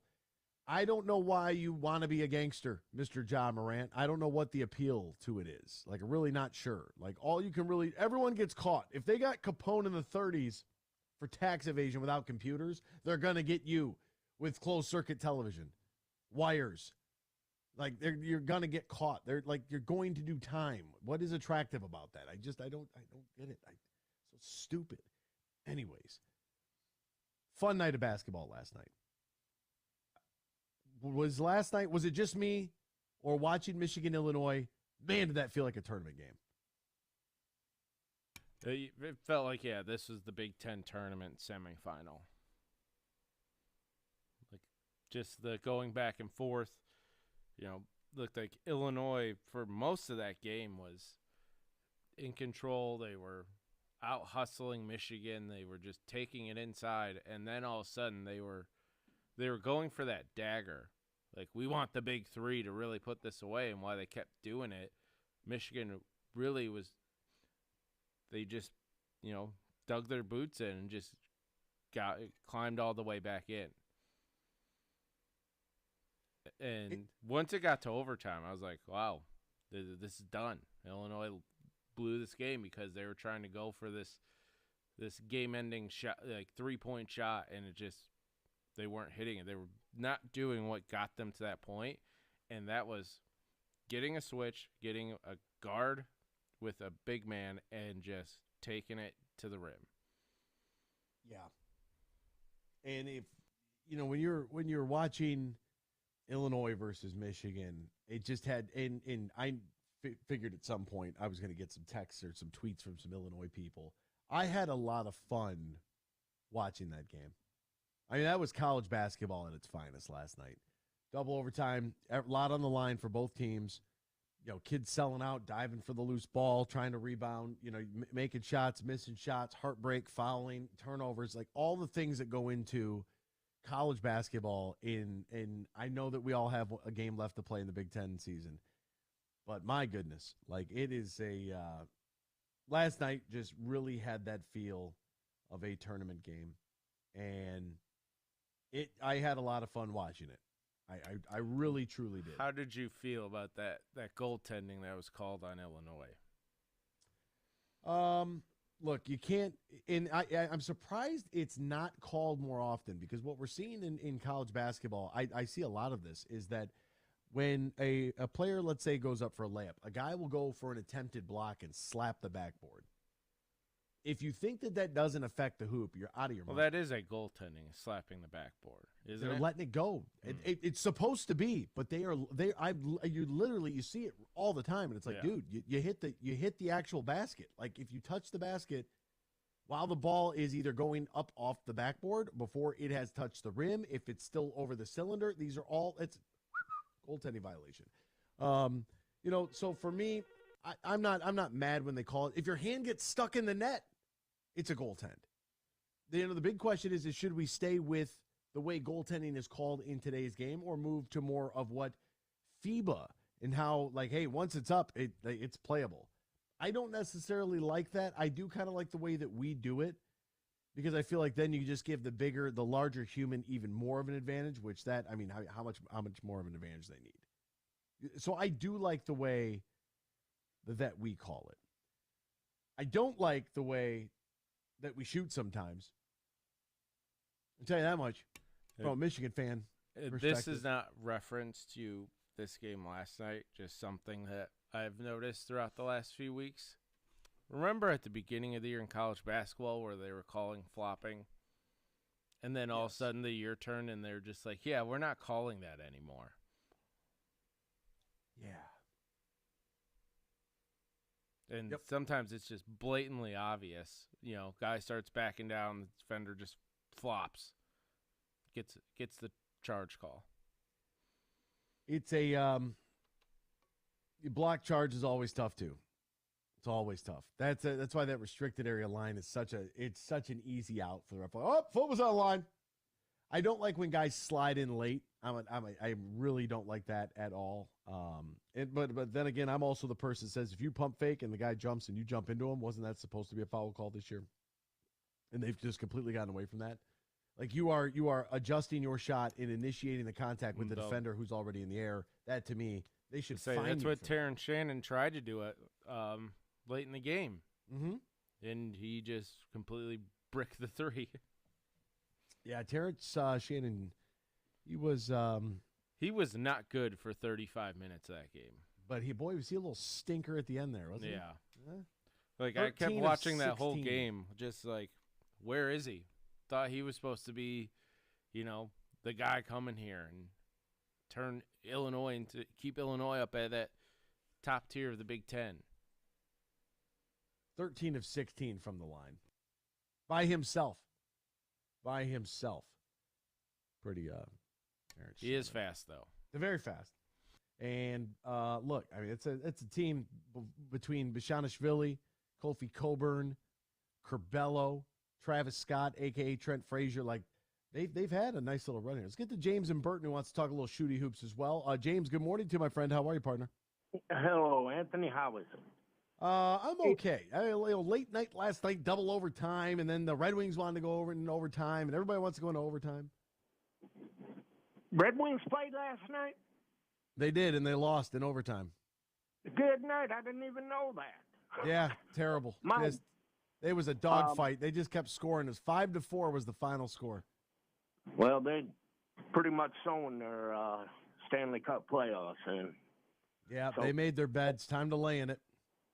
Hey, guys, I've been watching it. There's a couple of lefties. A sophomore for State, a sophomore for Michigan, Buckton and Akins. I mean, it's like looking at the same player. Every time I watch these two guys, I thought Akins was a better player last year, but Buckton he just keeps on getting better and better. And I tell you, Anthony, I'm a big Michigan State fan, but it pains me to say it. I think Buckton he's surpassed him now. Well, the good news is, James, is that they'll never really have to play. They're not going to play one-on-one. And whatever their own individual production is for their respective team doesn't really affect the other one. So if we're going to, if we're looking at it of Buffkin versus Jaden Akins, it really, I think what as a Michigan State fan, what you want Jaden Akins to be is what he needs to be for Tom Izzo's offense and for that team. And him kind of coming into his own, as we talked to Matt Charbonneau about this yesterday a little bit, coming off an injury, he's starting to really find himself a little bit. That injury took a toll. For a guy like Kobe Buffkin. I did not hear that segment either, Dan, and Anthony, and I appreciate that. But, not a problem. But for Kobe, it's like he's had an expanded role this year, and he's proven that he can handle that. He's getting, the toughest assignment defensively there on the wing or at the guard position. He's doing a really good job there. He's getting more opportunities to shoot the basketball as well. I wasn't really sure of Kobe as a freshman because he was so thin, but he's put on a little weight, a lot of off-season work, and I hope that I hope that these guys stay and continue to be well. Akins. I think he's 195 and Akins is 190. And the only reason I brought it up is because both lefties, both sophomores. It's like looking at the same player out there. And James, let's get them both to stay for 4 years. What do you think? Oh, for sure. I mean, you was talking about Buckin, if he might come back or whatever. Like, oh, come on now. I mean, I was listening to another network, and I'm sorry to say that, but the man was a state grad and all that, and he said, he was so mad at State performance against Iowa that he thought there was no pros on their team, and I'm like, what are you talking about? I mean, and you're talking about Buffkin going pro. I mean, Akins, he should make the pro someday. Well, I don't. I have a tough time with Kobe because I want him to stay. And it wasn't until John Hollinger is somebody in the NBA circle who, covers the NBA draft. Someone he writes for The Athletic. I trust him a lot when it comes to this.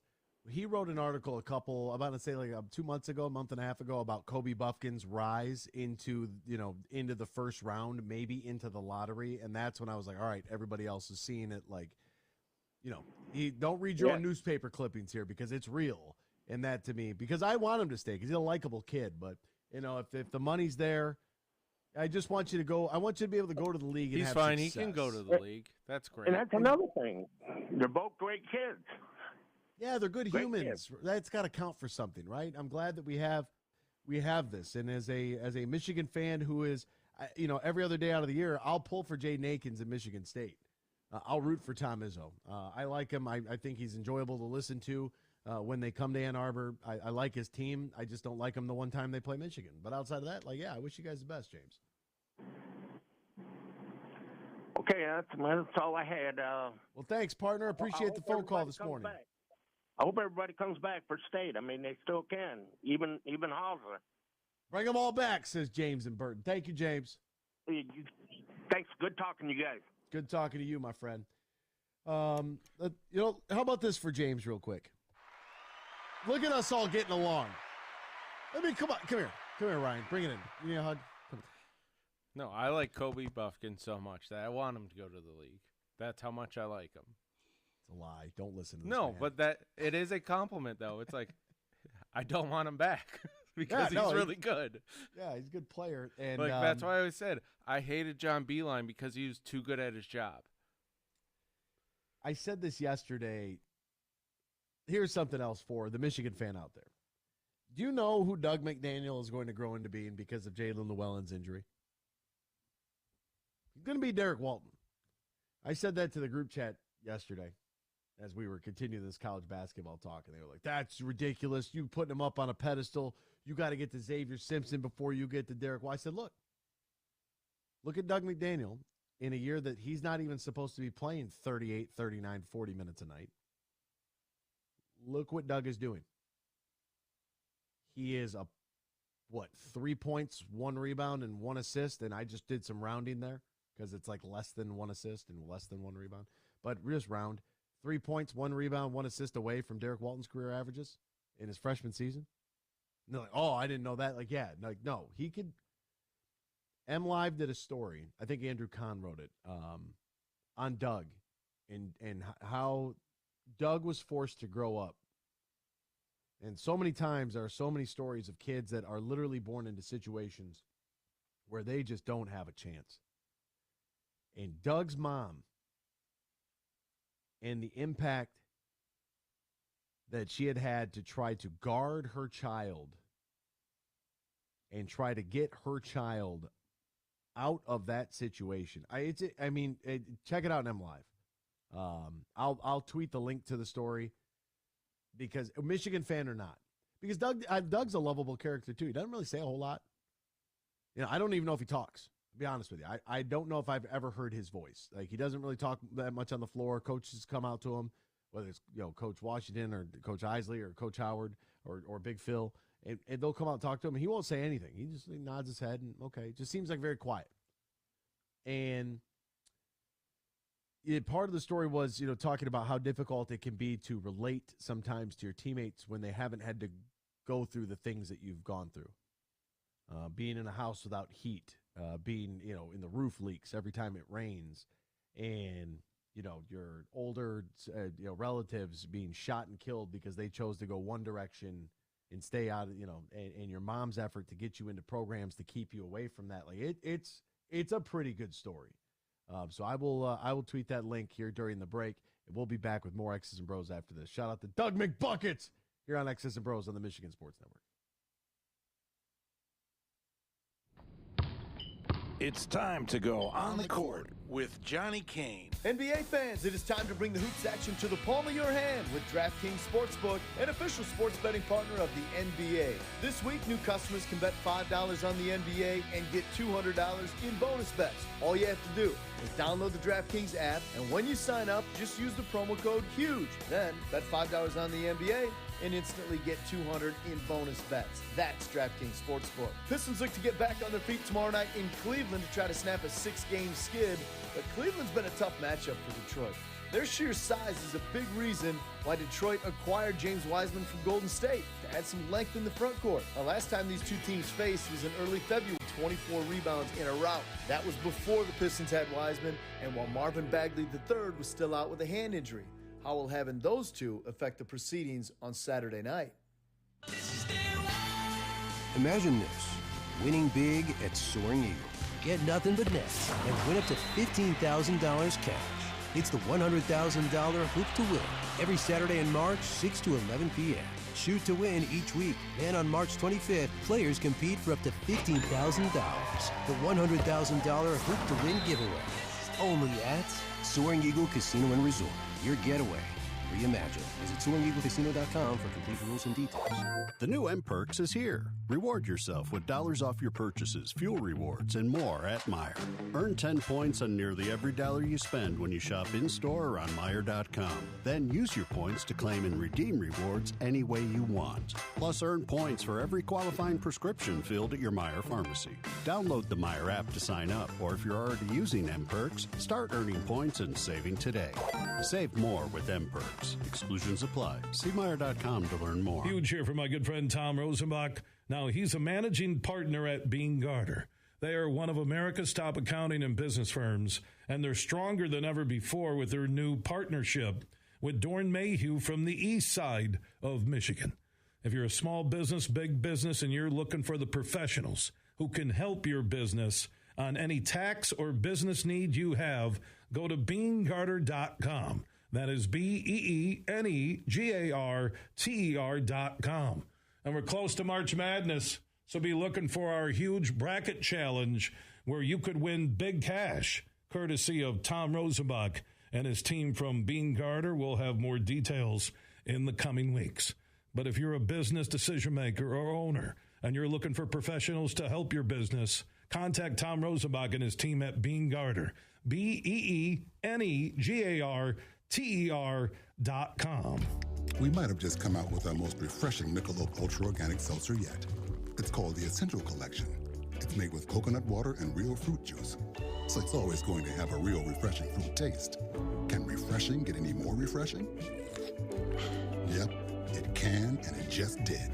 Michelob Ultra Organic Seltzer, made with coconut water and real fruit juice for a superior taste. It's only worth it if you enjoy it. Enjoy responsibly. Anheuser-Busch Michelob Ultra Organic Seltzer, IRC Beer, St. Louis, Missouri.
It's time for Michigan Sports Talk Morning Show, broadcasting live all across the state of Michigan and Northwest Ohio. This is X's and Bros.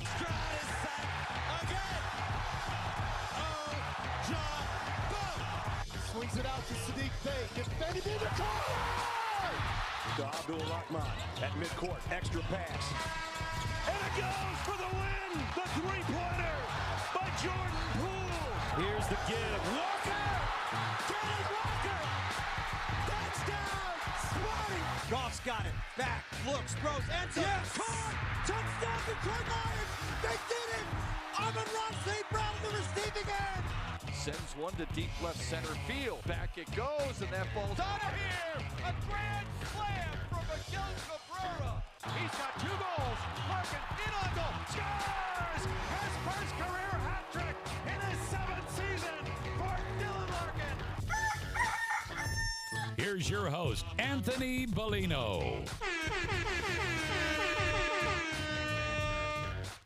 Rise and shine, folks. Welcome back here. X's and Bros, Michigan Sports Network. All right, we got a lot to get to here. Don't worry, James. Most don't know the Wings play ever, but they know their GM can do no wrong. Let's trade really good players for years to develop, but other GMs get roasted. Maybe Blashill wasn't the problem. Oh, I'm sure I'll be told I hate Stevie, but what I've been saying, he deserves criticism and praise like everyone else. That comes from Freddie. Yeah, give those callers more applause, but my calls are hot takes. Most wouldn't know a winning football team if it ran past them in the tunnel or get blown out in bowl games. Yawn. Freddie. I think Freddie's a Notre Dame fan, so he definitely knows what it's like to get housed in a bowl game. Again, I wasn't mad at Goff. Geez, I'm still not mad at him when he flipped off a Ferndale restaurant last week for having no room. All right, so I did a little bit of searching here. And Jared Goff says that he's never been to this restaurant and didn't leave a review, so I don't know what's going. Obviously not. He couldn't get in. Oh, yeah, apparently. So apparently the business owner Hey, said what that, did it? Yeah.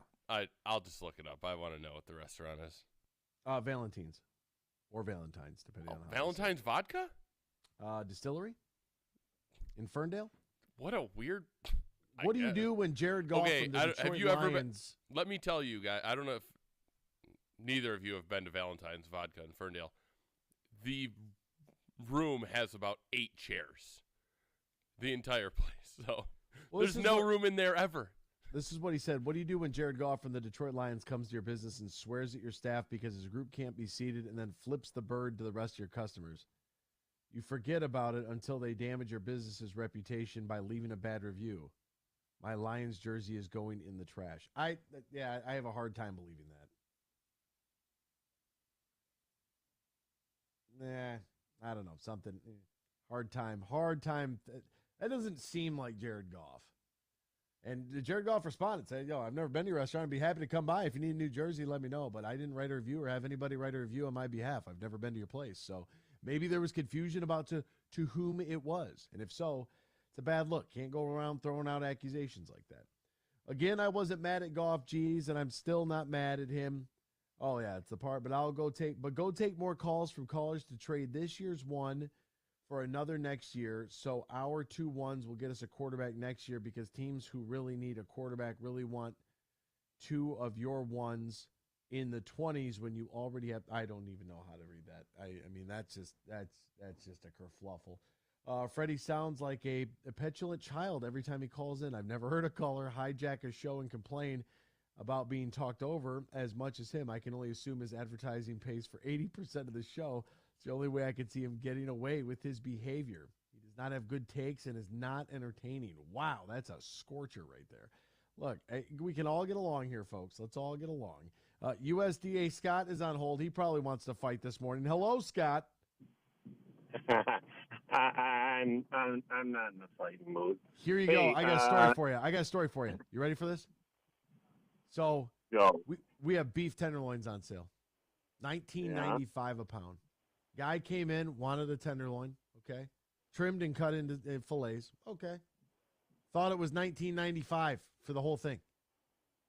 Got mad, even though in the ad it says $19.95 a pound, roughly, I don't know if they put 6 to 8 pounds or 5 to 7, whatever they put on it. Yeah, and got mad and stormed out because the ad's misleading because it says 1995.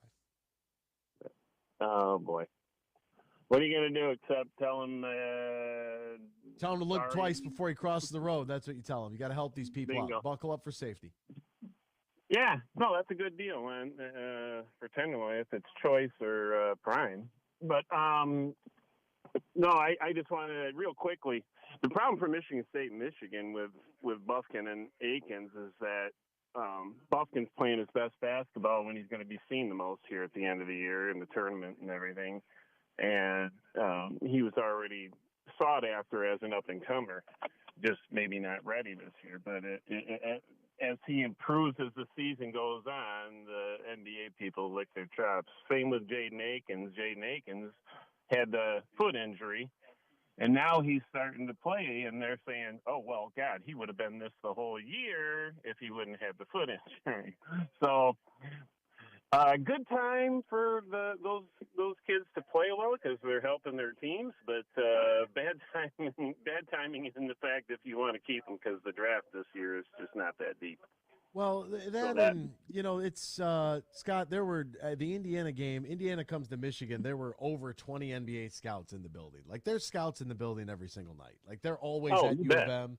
They're going to be seen more to the casual basketball fans. Going to put them on the radar. Go, oh, I hope he doesn't go. But these NBA people, they're always looking, and their people are talking, and they're making it known that hey, we're interested. So it's one of those things. You hope he stays. Not only because it's selfish, but also I just don't want him to end up like Iggy Br0's. You hang out in the year for a league or two, and then you end up in Lithuania. And then on Goff, if he puts together the same season, I hate to say this to you, Freddie, he puts together the same season he had last year, and what do you deem a success next year? 11-6 and host a wild card game? I would deem that a really real success next year, but. If he is not, he doesn't have to be the end all be all. But if he puts 2 seasons together like that, and we get to the playoffs next year, I say you give him his 4-year contract and ride off into the sunset. But if he, if he struggles a little bit, if he doesn't show the same progress, if he does. Then I say that you mortgage the house for Caleb Williams next year, but that that's all yet to be seen. But to say Jared Goff went in and flipped somebody up, that seems so out of his character. Yeah, I think there's confusion. I would have to see the sign and Goff's face holding up the middle finger to believe that. Yeah, and that's just my opinion. Him. I don't know. Maybe there's confusion. It just doesn't sound like him at all, Scott. Thank you very much, Scott. Have a wonderful weekend, partner. Good luck. Call me if you need a tenderloin. I know you do. Come on. See you, buddy. All right. So I think I know where Freddie got that accusation because it looked like the owner of the distillery posted something about that. Yeah. I found the Reddit thread about it. Yeah, Ruffino. Yeah. So. Yeah, and look, you gotta just be careful. Be careful. It's an accusation. And look, Freddie was texting into the show about I kept referencing one number, touchdown to interception ratio, probably the most important number that you could have for a quarterback. I know, 29-7, touchdown to picks is a 4-to-1 ratio. It's beautiful. Jared Goff had a great season. I'm going to say it again. He threw less than double-digit picks in an entire NFL season with an expanded amount of games. That Matthew Stafford has only finished the season 3 times with less than 10 picks. In all 3 of those times, he was hurt. In fact, Jared Goff played in twice as many games last year as Matthew Stafford and threw less picks. Like, don't tell me that he can't win the games that matter when every game that they win all of a sudden doesn't matter, but every game that they lose is the end of the world. That's not how it works. Either they all matter for all 17 weeks, or none of them matter.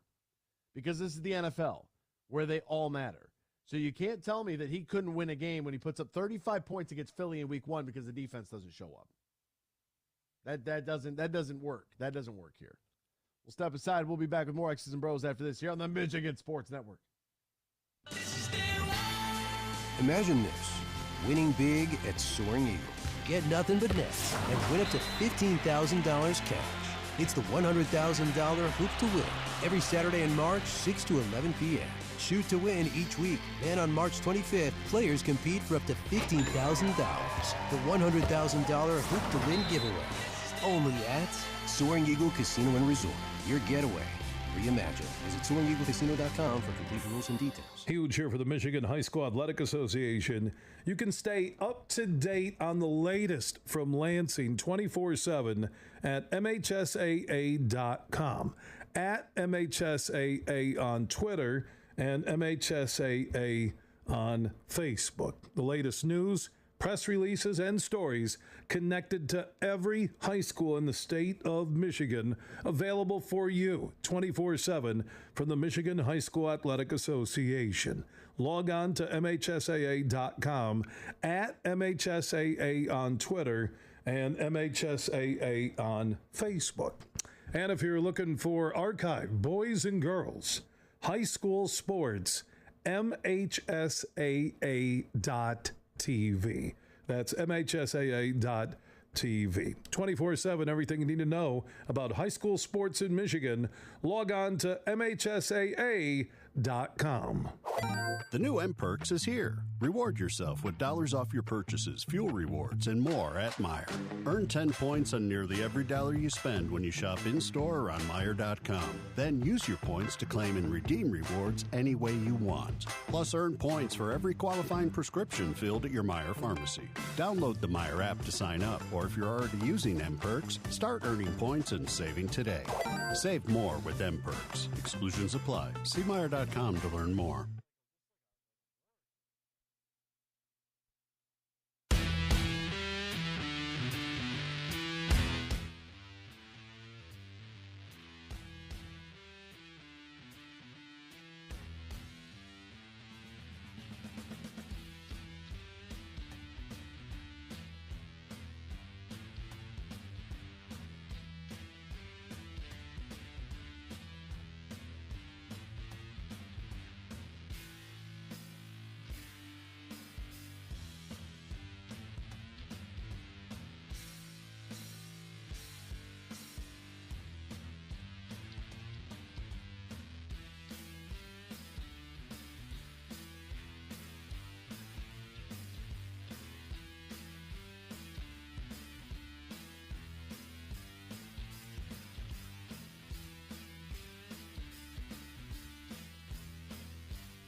This is X's and Bros on the Michigan Sports Network. X's and Bros, Michigan Sports Network. Wait a minute, do we have a theme song from my buddy Joe? Outkick the coverage. Find him on Twitter. Joe Kinsey, EXP. Got a little home improvement. You got any home improvement projects you're working on this spring? A little spring cleaning over there. Bellino, thank you for finally having me on live. I know last week was taped. You had to tape me last week. You had to make sure that your editors would allow me on the radio. But this week it's live. I want all the listeners out there to realize that this is live this week. I know last week was a little I was off my game, but now we're back, and no home improvement jobs this week, Bellino. You know what? It's all about basketball this week. I am going to. I think I even told you this. I'm now in basketball mode. It's March if you haven't checked your calendars, Bellino. And I got high school basketball. I've got college. I watched basketball last night. I'm watching basketball tonight. You know, I'm all about basketball right now and the NFL draft because, Bellino, I am so high. I know in Michigan it's like, oh, the Lions are terrible. They're going to break our hearts forever. I am so high on the Lions, Bellino, headed into this NFL draft. You guys are sitting there just putting pieces together, Bellino. I love it this year. Wait a minute. Time out. Let's start on the football side of things because go ahead. I'm trying to figure out if you're trying to reel me in here. That's what I'm trying to figure out because I say it and I'm a homer. I'm the mascot. I work for the team, and it's like no, other people can see it too. Like it's like we finally have like adults in the room that are making good choices not only for hiring, but for drafting, and then some business decisions that have been made away from the field that have been very good. Like it seems like it's finally coming together, and you believe the same thing. Yeah, 100%. Wow. You know, typically I rip you because you never rip on your own employers. You never rip on Michigan. You never rip on name a school out there. You don't rip Danny's on Fine Foods. They pay your bills. But this time, Bellino, we're on the same page. I know your callers. I know Freddie up there. He's anti, the Lions are going to suck forever, and he'll die, and they'll never make the playoffs. They'll never win a game and all that. Listen, Bellino, I am 100% on the Lions train. This isn't a bandwagon. This is a train. It's leaving the station, and you got to get on or get out of the way. That's what I'm saying. You know what? Hey, look, I shredded Matt Patricia when the time came, when it was necessary. Just couldn't necessarily do it when he was coaching, right? But I'm glad to hear that you believe that there is some magic taking place there in Allen Park and in Detroit. Well, listen, Bellino, you have Aaron Rodgers who came out of his darkness cave, and he can't even figure out if he wants to play football even after the darkness cave. He's afraid. He still hasn't figured this out. It's wide open for the Lions right now. They have to be laughing at the Packers. This is their opportunity. The Packers are a mess, and I love where the Lions are headed. Go ahead, Bellino. I know you have other questions. Well, with the darkness thing and him still not figuring it out, I said this earlier in the week. I think that this has a long-lasting effect, what he's done to that organization, holding them hostage and signing this ridiculous contract that straps them financially. Why they even offered that to him, I don't know.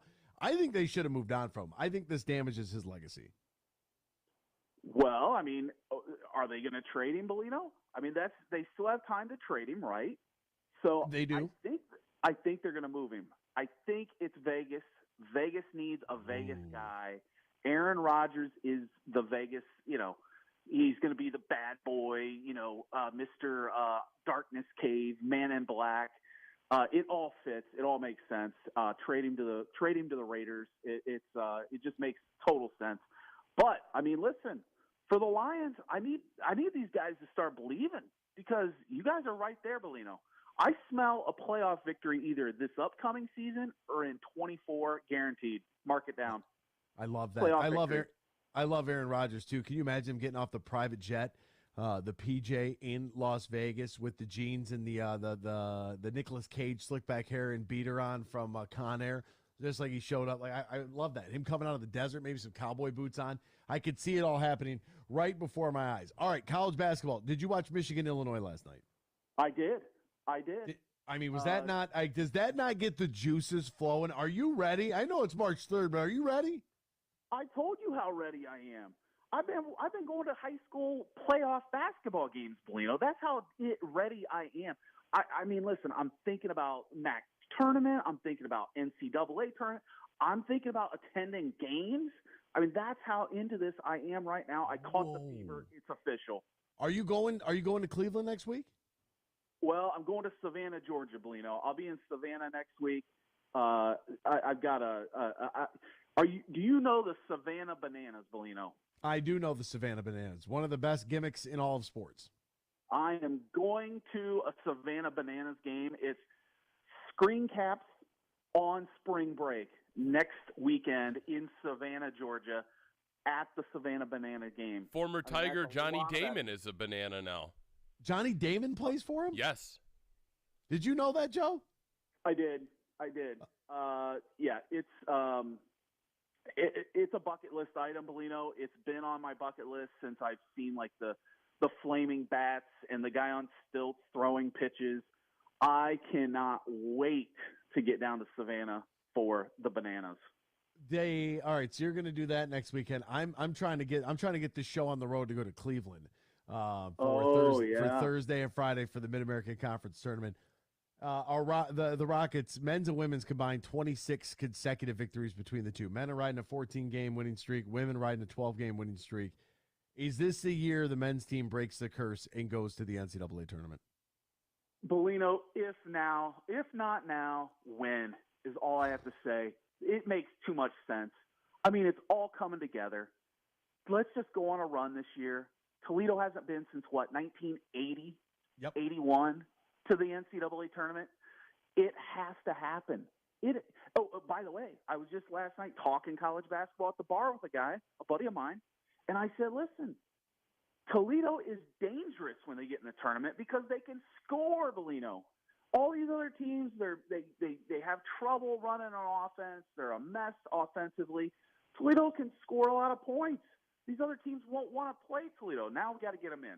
That's the main thing. We got to get them in, and then let me see what they can do as like a 13 seed, which they shouldn't be a 13 seed, but that's, traditionally lately that's what they've been doing with the MAC schools. They've been putting them at like 13, 12, I think like 14, right? They're not getting the respect. If they can get to a 12 seed, you love a good 12-5 upset. Happens every year. I mean, that's the seed line. I love a 12-5. You put the MAC on the 12 line there. Let's see what happens. Let's get weird, right? And then if you're Br0's buddies, it doesn't matter. You can beat the number one team in the country, so you could do that too. Yeah, let's get one this year. What's on the docket for this weekend? This weekend, college basketball.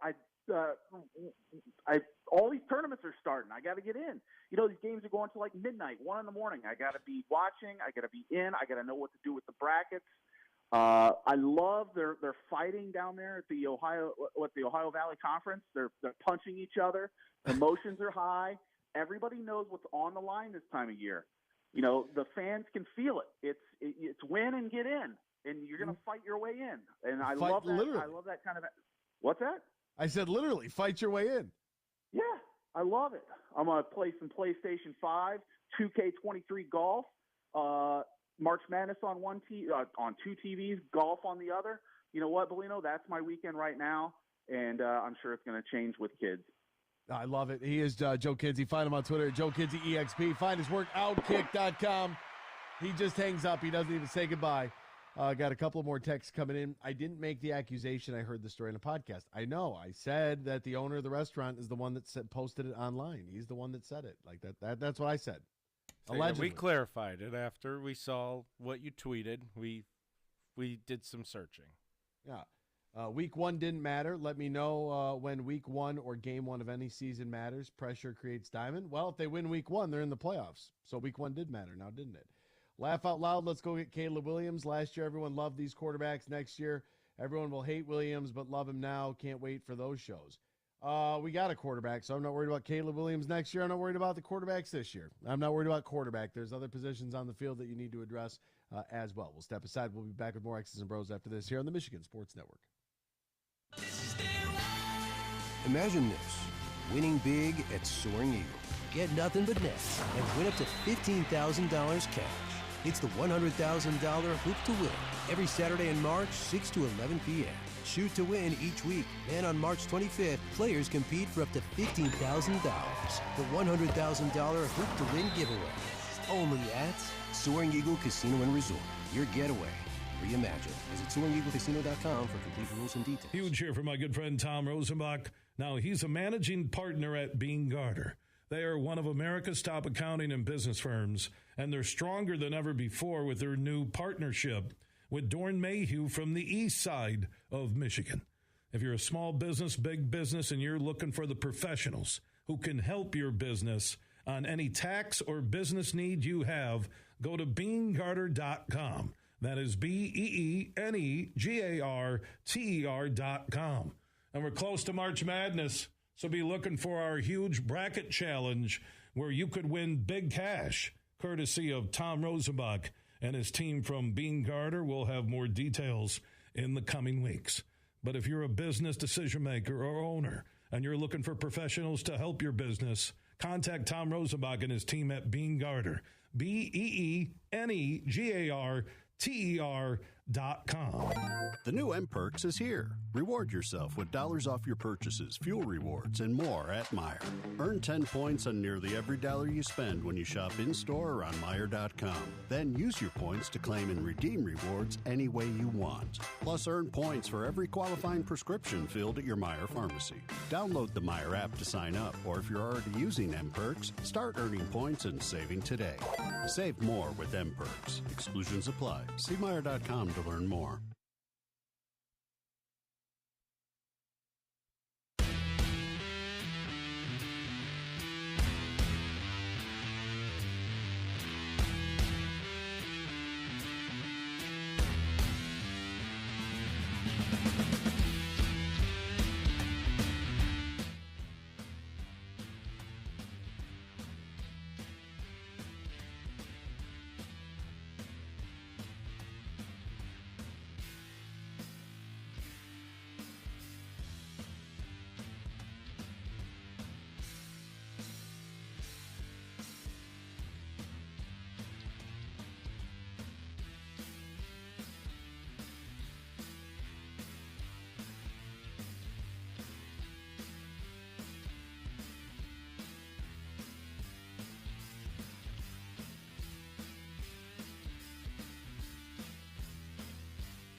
It's Friday. Happy Feel Good Friday to all of you, all across the great state of Michigan and in Northwest Ohio. For Traverse City to Glass City, GR to the Motor City. And if you're on the iHeartRadio app listening to us or MichiganSportsNetwork.com or streaming the show on our YouTube page, we're worldwide. I feel like Pitbull, Mr. Worldwide. That's Danny Cahalan and Ryan Elke. I'm Anthony Bellino.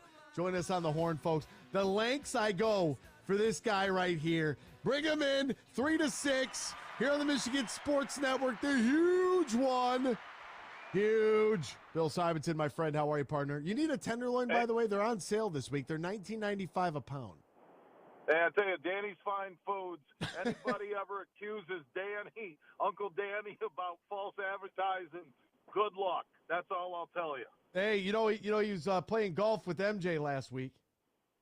I know. I talked to him about a month ago, and I thought I name dropped, but that guy, he is a name dropper of all time. I love Danny's Fine Foods in Monroe, both locations. I love that place.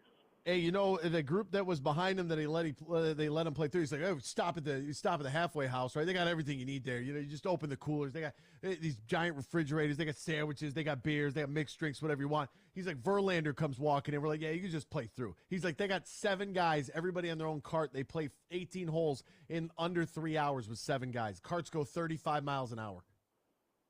Yeah, so Justin Verlander's playing MJ's golf course. He's married to Kate Upton, and he just signed for like $40 million a year with the Mets. So yeah, here's one thing about Scherzer. What I love, Scherzer and Verlander together with the Mets. God bless the Ilitches, because if Mr. Ilitch was still alive, the Tigers would be a perennial playoff team and contender. Chris Ilitch runs it like a business, and that's what they're doing. They're not spending a lot of money. I'm Scott Harris. He talked a lot when he took over about all these quick changes, and now it's the young guys. And like I told Ryan and Dan when I called, I don't mind watching the young bats, but as they said, when does the rebuilding end? And I'm looking at them. I'm looking at the Pistons. The wings now with Hronek, Bertuzzi. I get the Larkin money. He earned it. He's the centerpiece. But at what point are they going to win? And, and you talking Lions the last 2 days, and that's really why I called. I cannot believe some of your psychotic listeners who, after an 8-2 finish with Jared Goff, an 8-2 finish with the Sunday night in America exclamation point on keeping Aaron Rodgers and the Packers from the playoffs, and Goff played great, including the callback TD to Williams, that you're, not everybody, because you're probably only 20% psychotic listeners, is that they're saying that Goff had a good year, not a great year, and the Lions finish 8-2. What do you want? He's better than Stafford right now. He's better than Stafford moving forward. I was a year off on the 1 year Stafford got the Super Bowl. But Jared Goff, my God, and people are like Vodka Tony's, Vinny's Vodka Palace, whatever it is in Ferndale, saying that Goff's going to flip off everybody. Yeah, first off, if I walked up to a restaurant that had 8 chairs, I wouldn't do just one. I'd double barrel the place.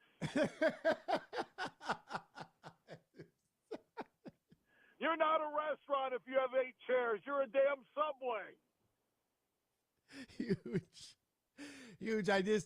Here's the thing, and I get all this flack because everybody calls me the mascot, and it's like, how do you not watch this season? The guy threw 7 interceptions. I'm gonna stick on that number. He was top 10 in every category. What do they want? I don't know. Too. They want Patrick Mahomes. Oh my God! Oh, we need a RPO quarterback. Yeah, how'd that work out for McCarthy running the RPO in the first half against TCU? Well, I still, the Philly special play at the goal line, the callback touchdown. I've just tried to erase that. I've tried to wipe that from my memory. You can't erase it, because when you look at the second half and they decided to open up the playbook, they would have hung 60. I'm telling you, Michigan would have given Georgia a game. I'm not saying they would have won, but that game would have been like 45-35. I'm serious. Huge. What's your plan for this weekend? Are you doing the darkness retreat and then resurfacing early next week, or what? Actually, I'm going down to Grand Park in just north of Indy, and I'm going with my son, and we're going to a soccer tournament with his Scoro 7 team. So I'm going to go watch him play soccer this weekend down north of Indy. I'm not going to the combine, but I'm going to go watch him. All right. That's a good plan. It's good. I love him. He's a player, good kid, and when the kid's getting older, you don't do these road trips anymore. I think the parents like the road trips more than the kids do. The kids loved them when they were 9 and 10, and the parents hung out and drank beer in the lobby when the kids are going to bed at 10 o'clock, and now they're older and they got their phones and video games and girlfriends and whatever. Well, time flies huge. So the time you, I have great kids. The time you I get to have great spend with kids. them, enjoy it, because you look back at those are some of the best road trips. Well, I know my kids tell me, they go, you're a good dad, but you're horrible on the radio. And I'm like, come on. Huge. I'll see you early next week, my friend. You tell Uncle Danny down in Monroe and the Bellino family, when your mom's hair isn't gray, that's just a soft blonde look, okay? As I try to tell them, they don't listen. Somebody's trying to get slapped. I can feel it. No, and tell the Lions fans out there that think they can do better than golf right now. Those are the same idiots who want Bryce Young or C.J. Stroud as the future. Let's draft a quarterback at 6 so I can get my fantasy football pick in early. There he goes. The huge one. Find him from 3 to 6. Look, it's all in good fun. We're all going to have our differing opinions on things. We try to present our topics of discussion, our information. We will have from time to time we'll rebuttal. If I agree with you, you might get an audience clap. If I disagree with you, you might get one of those, right? You might. If I said the Lions should trade the 6th pick and move up to number 1 to draft a quarterback, what would people say? What do you think they would say? If I actually believed it, I wouldn't care what they said. But I don't believe that. I don't believe that at all. And the one thing that I'm starting to look at with this Lions team here is that a lot of times you don't realize it's happening when it's happening. And that goes for all things in life, right? You don't realize as a youngster, as you are growing up and going through your free trial of life, ages 1 through 18, or however long it is. For me, it was a little bit shorter before you start paying taxes. It's you don't really have any bills. You're just going through life, and you don't realize as you are growing up, your parents are growing up too. As you're getting older, your parents are getting older too. And they're learning things on the fly. They may have told you that they knew everything, and it was their way or the highway. And for a lot of times, they were probably right 95% of the time. The other 5% is I don't know about that, but life experience, right? And it's you don't realize that the window is open when it's open. You get stuck in the middle of everything, and you allow things just to stress you out, to take you away from where you need to be presently. I let that happen to myself yesterday. Right, I allowed some criticisms of some of the production elements of the show. I allowed the magic box here from Comrex to get to me. I allowed some emails to get to me, and you stress yourself out over what? What are you really that worked up over? Putin's not shelling my house. I have power. Things aren't really that doom and gloom. They could be aggravating, they could be frustrating, but it's really in the grand scheme of things, we're doing pretty well. And when I look at the Detroit Lions, I look at that same window of you don't realize it's happening when it's happening. At 9-8, an 8-2 finish to the season, folks, the window is now open. That's what that's why I laughed when Trig's this is a very important draft. Last year, the amount of young rookies who had to, and I thought with Brad Holmes' comments, learning to win, how important that was for that group of defenders. Learning to win at the NFL level. It's not easy. Not everybody does it. The league is perfect. It's built for everybody to go 8-8. I know we play 17 games now, but that's how the league's built. They want everybody at 8-8, 9-7, 7-9 means that you're 1 year away from making that leap. And with the quarterback play that the Detroit Lions got, it's just like you going through your everyday life. It's just like you step back and realize, wait a minute. Amon-Ra St. Brown, Jamison Williams, as of right now, Jamal Williams, DJ Chark, Josh Reynolds, this offensive line, that defense, Aiden Hutchinson, James Houston, Kaminsky. People are like, well, they're not going to be able to repeat that production. They're going to get better. I think James Houston's going to get better. And Aiden Hutchinson's going to get better. And Kaminsky's going to get better. And they're going to add somebody in the interior with Isaiah Buggs and Aleem McNeil. They might add somebody at linebacker with Brooks and Anzalone and Malcolm Rodriguez. And they're going to add somebody in the secondary. There's a lot of youth on this team. This youth is going to get better. Folks, the window is open. Now is the time to strike. I believe that. I firmly do. What were you saying, Dan? Freddie is on hold. Freddie is on hold. Good morning, Freddie. How are you, my friend? Good morning, AB. I'm glad you brought up this topic. Toward the end of the show. And I know you're not going to read the text I just sent. Huge, Well, I know you can't. Dan's got to send it to me first. And once I get it in the sheet, then I read it. I know Huge can't stand being the second fiddle on Michigan Sports Network. So you got to call into your show. I get it. He can't stand it. But we know who the real star is on Michigan Sports Network. We know who makes it go. That's Anthony Bellino.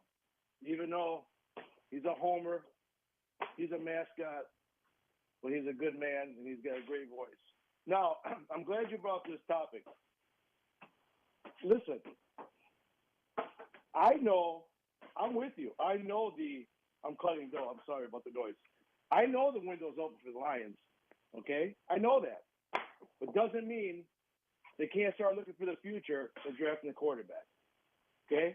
There's nothing wrong with that because you're not going to pick this high in a very long time. You hope not. Because if you're picking this high again, it's going to be another disaster. I know the window's open for the Lions. Many people know the window is open for the Lions. It looks much different than it has over the past 4 or 5 years. But as a general manager, you can't just draft for next year. You can't just draft needs. You need to build. Brad Holmes has been saying he's trying to build this thing long term. Okay? Do I buy anything Dan Campbell said yesterday? I don't buy a word he said yesterday. We know Jared Goff ain't going to be here for 10 years. And I understand. It's all smoke screen season. All I'm saying is, okay, you need to build for the future. You don't do that by drafting needs. You just don't do that. You have a great offensive line. They don't want to take quarterback early, fine. You have a great offensive line. There's nothing wrong with going offensive guard in very early in this draft. Build on your strength. Well, that's a need. Guard's a need. No, it's not. Yeah, no, it is. it's not. No, wait a second. It's not. It's not number one need. Cornerback, defensive tackle, or more needs. What I'm saying is build on your strengths, not your needs. It's like anything in life. You'll sustain longer when you build on your strengths than you do on your needs. And that's just the way life works. That works in sports. That works in life. The Lions don't want to take quarterback. I don't care. They're going to hurt my feelings. It's my opinion. It doesn't matter what anybody thinks about my opinion. I have the balls to say it. It doesn't bother me. What I'm saying is you're not – if you're Brad Holmes telling everybody you're building for the future, signing Jared Goff to $200 million is not going to be good for this team long term because fans only think about today. They don't think about 3-4 years from now. I'm a business owner for 35 years. I'm thinking 2 years from now, and I'm thinking more about today. Signing him at $200 million is not going to fix this team when you got to sign all these other guys. All I'm saying is let's think about the future when you got a chance now. You have a chance. You don't take them, that's fine. You're not going to hurt my feelings. But the reason I called is you said it. You said it right. This team has a window now. They do. But they can build for the future, and they can win. So that's all I wanted to say. I want you to finish your show, and have a wonderful weekend. All right, thanks, Freddie. You too. Have a great weekend. Oh, that was a lot more docile. I mean, I was ready. Guys, I was ready. You want to know what I was ready with? I was ready. Think of the year it ended in. I was ready. Was that Don't matter, Skip. It doesn't matter. Wait. I was just in case. Just in case I was ready. Here's the deal.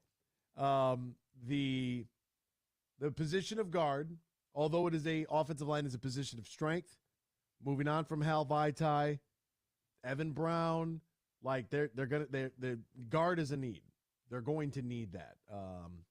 I don't believe anything that anybody says from the moment, like our end of the year, our end of the season, kind of state of the team address that every head coach and general manager does across the league. From the moment that is done, unless it's something organizationally, like, hey, we're going to host the USFL, I'll believe that. Everything that's said from that moment, the state of the team, State of the Union address is done until here's our media availability for our GM and our head coach post-NFL draft. I don't believe anything. Not a thing. This is InfoWars right here. This is WikiLeaks. This is popping smoke. This is CNN versus Fox. That's what this is. The truth is somewhere in the middle.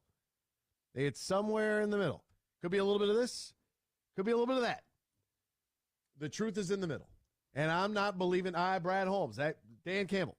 Love them to death. Great people. Everybody's lying to you right now, except for me. And maybe Dan and Ryan. I don't know yet. Everybody's lying to you. That's their job. Their job is to sit here and play poker. They're going to put out to the world what they want to put out. They're going to tell people what they think is their strategy moving forward. They could say they're going to, Jared Goff, they're going to give him a 10-year contract extension and pay him $500 million and play him until he's 50. I don't believe it. They could be, he's our quarterback, he's our starter, blah, blah, blah. They could take quarterback at 6. They might be just trying to reassure everybody that they're not taking a quarterback just so that they can, because they believe quarterback X is the guy. They could say all they want. I'm not buying any of it. None of it. They're all lying to you. So just enjoy it. We'll play the audio as it comes in, and we'll have fun with it. We'll talk about it. But until draft day, we know Holmes got some stones. He'll move his pieces. We're assuming they stay at 6 and 18. We have no idea. I love it. Big weekend this weekend. Toledo at Ball State tonight, 6 o'clock tip-off, CBS Sports Network. Can the Rockets claim the outright Mid-American Conference Championship? Can they do it? They got at least a share. Can they win their 15th consecutive game? That's crazy. That's 6 o'clock, CBS Sports Network. Tomorrow at 12 noon, high noon shootout. Ohio State comes to Michigan State Senior Day. Shout out to Sparty.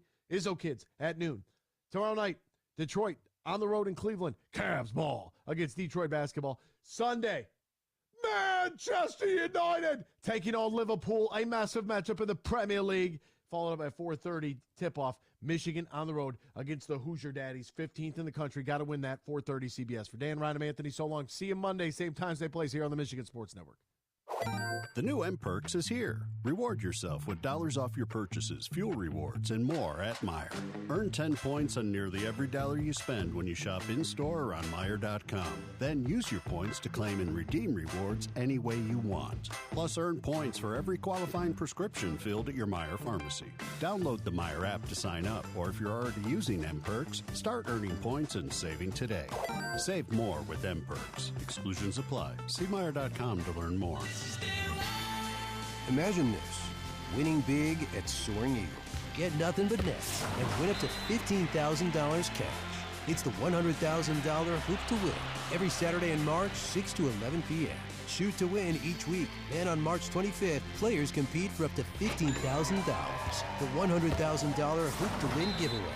Only at Soaring Eagle Casino and Resort. Your getaway reimagined. Visit SoaringEagleCasino.com for complete rules and details. We might have just come out with our most refreshing Michelob Ultra Organic Seltzer yet. It's called the Essential Collection. It's made with coconut water and real fruit juice, so it's always going to have a real refreshing fruit taste. Can refreshing get any more refreshing? Yep, it can, and it just did. Michelob Ultra Organic Seltzer, made with coconut water and real fruit juice for a superior taste. It's only worth it if you enjoy it. Enjoy responsibly. Anheuser-Busch Michelob Ultra Organic Seltzer, IRC Beer, St. Louis, Missouri.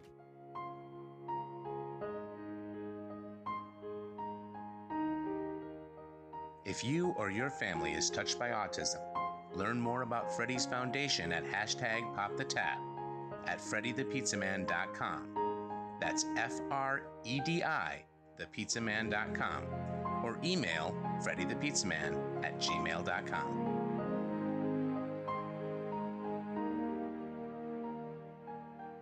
Huge here for my good friend Tom Rosenbach. Now, he's a managing partner at Br0's. They are one of America's top accounting and business firms, and they're stronger than ever before with their new partnership with Dorn Mayhew from the east side of Michigan. If you're a small business, big business, and you're looking for the professionals who can help your business on any tax or business need you have, go to BeanGarter.com. That is BeanGarter.com. And we're close to March Madness, so be looking for our huge bracket challenge where you could win big cash, courtesy of Tom Rosenbach and his team from Br0's. We'll have more details in the coming weeks. But if you're a business decision maker or owner and you're looking for professionals to help your business, contact Tom Rosenbach and his team at Br0's. BeanGarter.com.